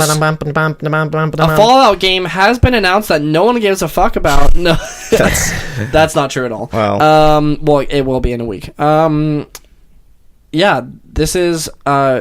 It should be bigger news in my life than it is, but there's a new Fallout game coming out. Fallout 76 has been announced officially by Bethesda Softworks Incorporated. It's a crossover with Overwatch. That's right. Soldier 76 is the main character. He's been sleeping. He's for the quite only a while. character It means from Overwatch. Fallout Boy. He's been sleeping for a while. Fallout Boy.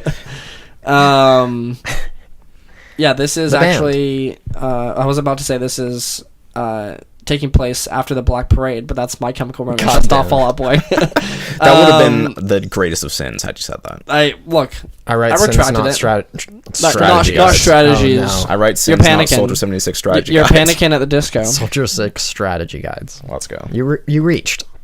You tried real hard. Yeah, so I guess it was yesterday as of recording. You went, so, oh, yeah. So, oh, yeah. You're a Star Wars character. That's my bounty hunter name, so, oh, yeah. Yeah. No, what was that bounty hunter name that we came up with recently? Oh, I have no clue. I don't remember this. Was it but- Shayart Fowar? No, I was talking about in the fantasy. I'm not sure I understand. Whoa, whoa, bitch. Siwi. Calm down. If you were in like Lord of the Rings and you were like, I am Shayart of Foak. So good. Shayart. Shayart Fowar. Wow, okay, tangent. This is another, this is part of that 85%. That's right. And we're saying Shayart Foak because it's a funny way of saying shit fuck. Well, that's just no one understands that. People are more confused now. Yeah, Fallout 76 has been announced as of yesterday. This recording, there was a mysterious Twitch stream going, I think, all day. Yeah. It may have been actually it ended up being like almost 24 hours. Before we move on, I just want to say I read a headline. I was looking through Twitter like when this was happening, and it was like Bethesda has got 120,000 people watching a stream where it literally just says "Please wait" on it. I was like, Oh yeah, but please stand by. I was just like, that's like the easiest way to make money in the world. It's like you have fucking 120,000 people watching. You just have a blank like screen. I think up it reached there. It's just, 150,000 plus. Like that's just bizarre. Like I get you're waiting for the reveal, but it's just like that's insane. And at one point, like, it went away from that screen, and it was just like a desk with a bobblehead, Yeah. just like bobbling. I was just like, man, And people were like, "It's gonna happen." like people are just sitting here, like 100,000+ people are just watching this like loading screen. Yeah, I It's saw. wild to Okay, me. so when I went like on Kotaku or something, I saw, or like it was Twitter, but it was an article from Kotaku. It was saying like, 120,000 people or whatever are watching this stream, and that was posted at like 8 a.m. in the morning or something like that. And then I was reading that at like 4 p.m. and the Twitch stream was still going. Yeah. And there was still like 60,000 people watching it. I was like, this is just insane. Like, and I granted a lot of those are probably just people left the stream going. And we're like, tab out or whatever, Yeah. or doing something. But, like, that's still pretty crazy that Bethesda has, all these puppets on their strings waiting for a new Fallout game. But turns out that it wasn't the rumored Fallout 3 Anniversary Edition, which still could happen, and I argue still probably will, because this is the 10th anniversary of Fallout 3 on October 20-something, I think, of this year. 10 years, can you believe it? No. That's a long time. Yeah, That game's still lit as fuck. it's true. It's your favorite game, right, Colter? That's right. That's right. That's right. Yeah, it's my favorite. Yeah, so they announced Fallout 76. We don't know what it is, but we do know what it is because it's been leaked. Yeah, Allegedly. it's an online survival game akin to Rust. Spoilers. No, there's no spoilers. Well, it's not official. Listen, it's official. It's gonna be pretty much this. official. It's an online survival game. Yeah, akin I to know, but Rust. they didn't announce There's it. a couple so it's things. technically There's a couple things ahead that of schedule. support this. It is sort of interesting that it falls into the. There's like some lore reasoning. Like there's some reasoning for the style of gameplay based on the lore because it's Vault 76. It's based in Vault 76. It was one of the vaults that was set to open soonest after the apocalypse, or after like the nuclear holocaust. And I think it was supposed to open 20 years afterwards, which is in to give it some perspective, I believe 3 and 4 opened somewhere between 200 and 250 years after the apocalypse. So there's like settlements and, you know, like established cities and, you know, like rules and, you know, customs. But this is 20 years afterwards. So the idea of it being a survival / you know, like, you know, scavenging, like building game would make sense because people are making, you know, their own outposts and they're making their own settlements. So Fallout 4 already had the, you know, settlement building and like customization system where you could like build your own little base, which was a lot deeper than it probably should have been. That's right. But now it's you have to build your own shoes and like your own pants and shit. Jordan? Like, yeah, but I don't get to customize them. It's just going to be like, do you want a strap, like a leather strap? Like, I guess. Now, Jordan, are you going to play this game? No, I'm absolutely not. Unless it turns out to be incredibly good or like wildly different than other games like this. Like, I don't like Rust. I don't like other games similar. I to don't that. like this I hate style. survival. Like, I hate going out and like having meters run down and me having to go hack 5 trees to pick up wood to build a house. Like, I don't want to do that in Fallout. I don't even want to build unless it's a 1 versus 100. Well, yeah, I mean, but you don't have to do that to like. There's no like construction segment. You hack a tree very quickly and then you can build ramps. Like, that's it. There's no. I'm not building houses. I'm not building settlements. It's not a gummy ship creator. No. Don't get me started. What is? But yeah, like what is settlement building is literally the last thing I want to do in Fallout 4. Like when I got it, like I spent a little bit of time doing it, and then I was like, "This I hate. Like I don't want to do this at all." So like, but a lot of people really liked it. A lot of people did, but also a lot of people did not like that. Like I can't imagine most Fallout people being like, "Great, I would love a game based around settlement building." Like, but I think this is also like not. That's why I would be willing to bet money that Fallout 3 Anniversary Edition is coming this year, because I feel like this is not going to be once it's revealed what it is, like the core like Fallout fan base is not going to be like, holy shit, like yes, I can't wait for this. It's going to be like, oh yeah, that looks fine, but I don't really care. I think a lot of people who are like, I can't wait for the next Fallout game, like this is not what you're expecting. They're going to be very disappointed. That's why I still argue that they're going to come out with that, you know. I mean, even Fallout if Remastered Fallout or Anniversary comes out, I wouldn't be that excited about Fallout 3. Like, that game's fantastic, but also, I played hundreds of hours of it. Like, what else could they possibly do? I would play it again, just because I'm a puppet. And because that is easily one of my favorite games of all time. Extremely influential for me. But, yeah, I would still be upset. Like, that's not Fallout 5. Yeah. Well, and honestly, I don't know anyone who could possibly expect Fallout 5. Like, Fallout 4 just came out a couple years ago. Yeah, I don't know why people were expecting this to be Fallout 5. It's not the right time. Like, if anything, it's the next Elder Scrolls game, which still isn't going to happen. Like, yeah. No, nothing's happening. Yeah. Nothing's happening. Nothing happens from Bethesda. They just keep releasing Skyrim 40 times. They might do something wild this year at I hope they do something wild this year at E3. Me too. But they probably won't. Actually, I heard rumors that they're coming out with... Feel free to pull that back up. I think this was the rumor last year, with an alleged leak, kind of similar situation to this year, but apparently Bethesda has a third major IP in the works called like Star Child or like Star. Have you heard of this? I mean, that was like the rumor last year, but yeah, Jimi Hendrix became nothing. They're bringing back Jimi Hendrix. Like Jimi Hendrix, they're digging him up. Okay. Isn't Star Child like what they call him or something like that? I don't know. Voodoo Child. I don't know. I don't know. And go on and I'll go look ahead, this Carvel. up. No, I actually have no idea. Yeah, I don't know. It feels weird for me. And then granted, it's because it's a survival game, but also just regardless, it feels weird for me to be talking about a Fallout game and being like, yeah, it's a Fallout game. I mean, yay! I soured on Fallout 4, but I still like that game's fine, but I would be incredibly excited for Fallout 5 or Fallout, like excited. Whatever the New Vegas version of Fallout 4 is. Like, I would love that, but yeah. Like, there's no better way to deflate my interest in something than say, like, it's got survival elements. And I'm just like, I don't give a shit anymore. Like, I don't care, That's the last thing I want to play. I'm sorry. Yeah, I'm in that same... Remember when I was telling you about how I played Subnautica? Yeah. So, like, that game... Of which I foretold the prophecy. No, you really did, but, like, so when I was watching I watched gameplay of that on Twitch, and it was when people were much further into the game. Yeah. I was like, this looks so dope, dude. Like I like the whole art style and like the aesthetic of that game is pretty great. Like the music is cool, like the graphics are really interesting, and like the whole idea of like exploring like a ocean planet was like so dope. And I was watching all this shit where people had like their own like underwater little station, and they had like an aquarium you can build and shit. And I was like, this looks so cool.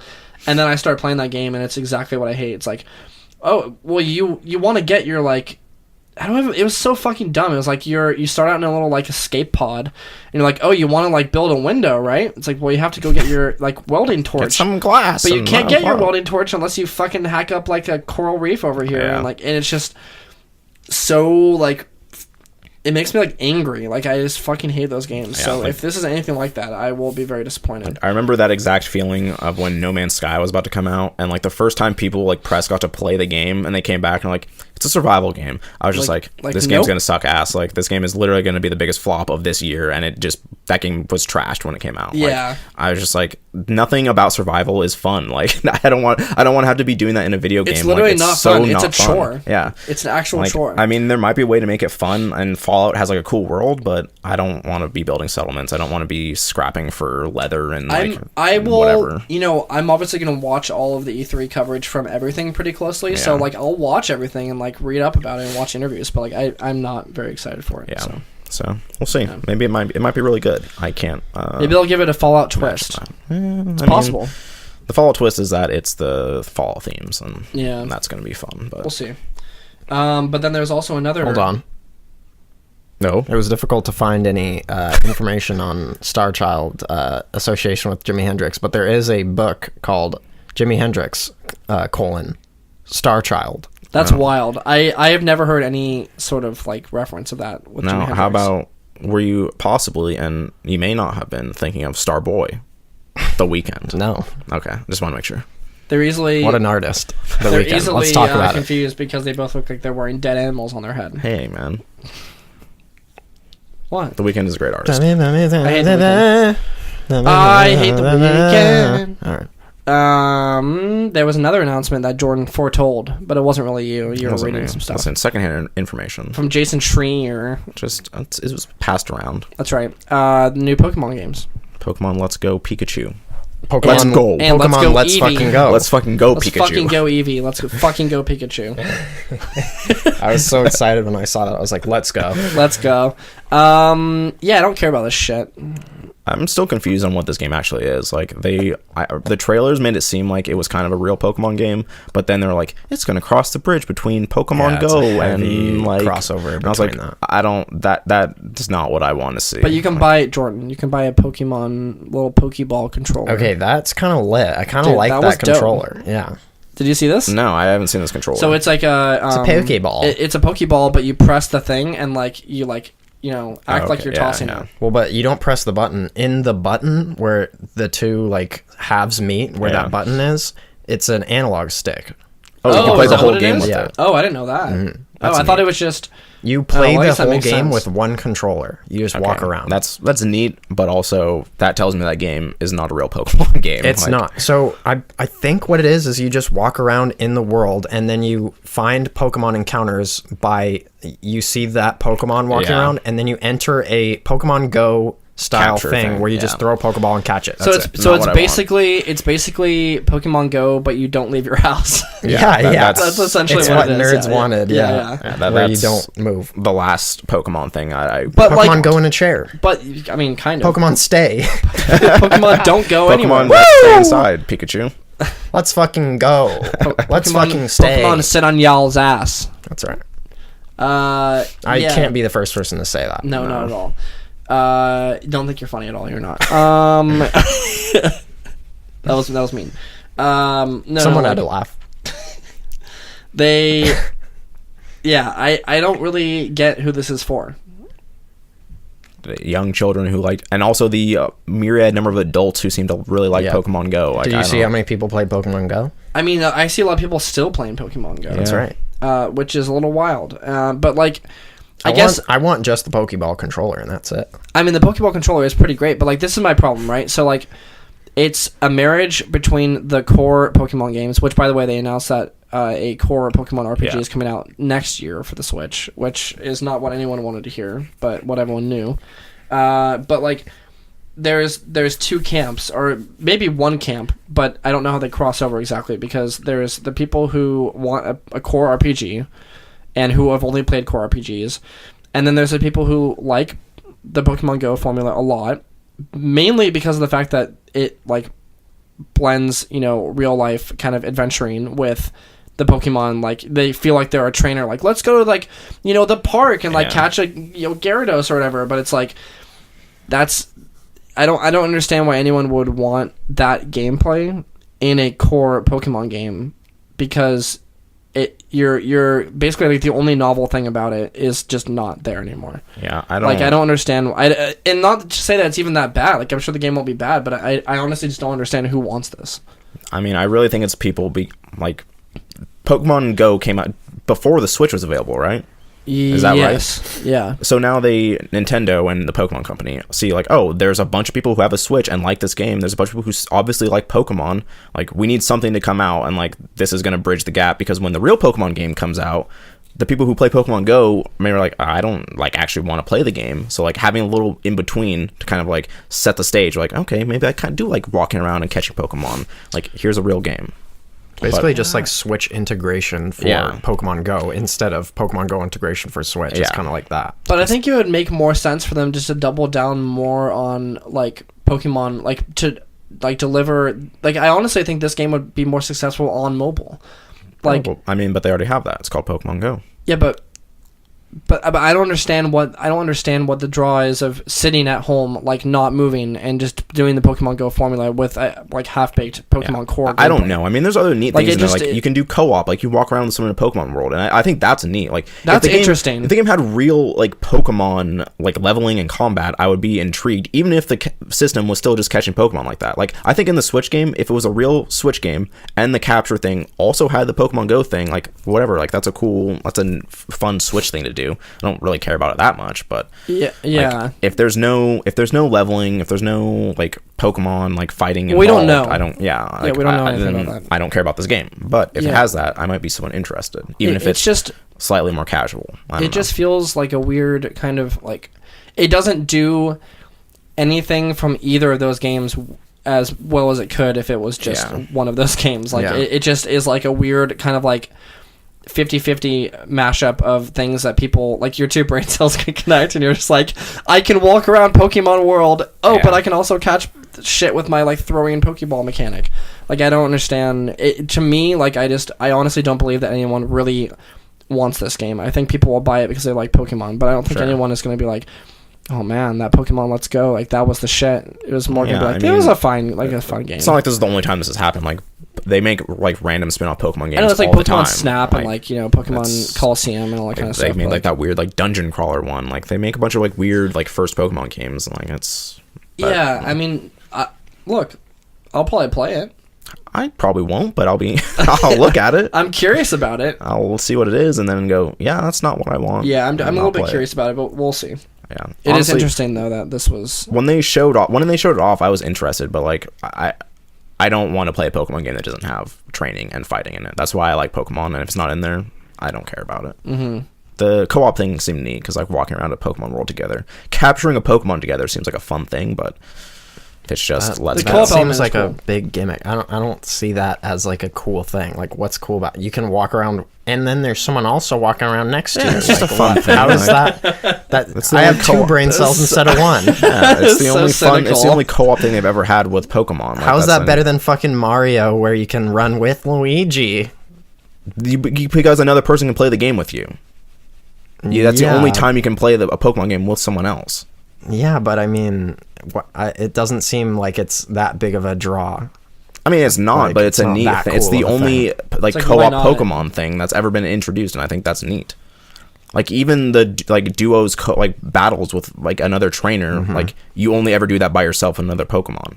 Mm-hmm. Like, having someone else there with you, like, yeah, let's do a real tag team battle. Like, that sets the idea for that. You're just both going like this at the same time. Yes, that's garbage. But the idea of having a co-op person there with you means the next game might have that too. Like, the having co-op is cool, but it's not. I'm not saying not a cool like I'm not going to play this with someone else because I'm not going to play this game. But having co-op in there is a neat thing. Yeah, I mean, as far as this game, it raises my interest level 0 percentage points. That's what I'm saying. Like, I just don't think it's just not doing enough for either camp.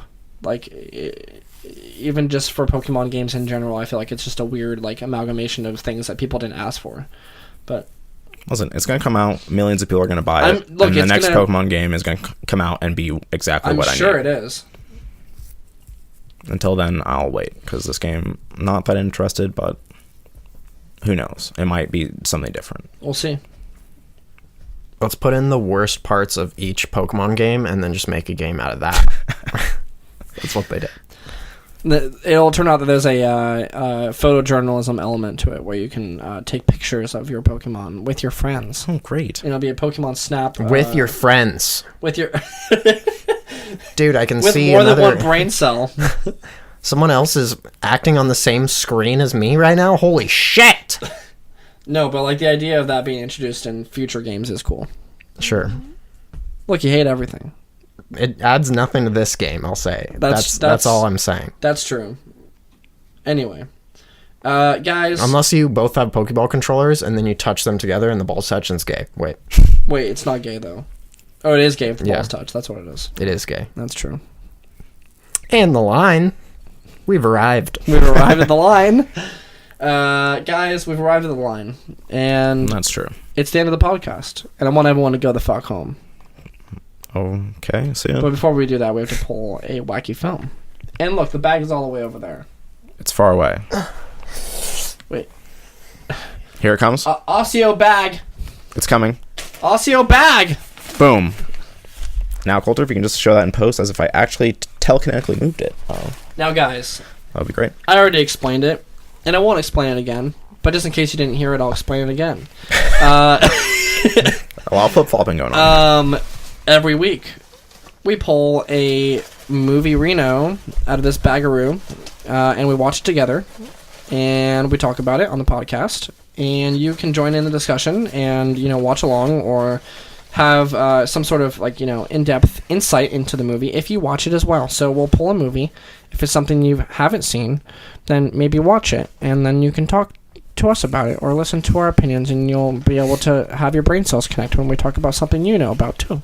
You can see us interacting on your screen just about like you something, are. About something that you know about. There's two people in this scenario. That's better than one. All right. My hand is now entrenched in the bag. Okay. And you're hitting a lot of things. It's going to be loud. I hit my mic with my bag. Don't breathe. Let's go. Okay. A recent film. I've seen this film. Is this the most recent film on the list? I'm upset. Possibly. Yeah. Probably.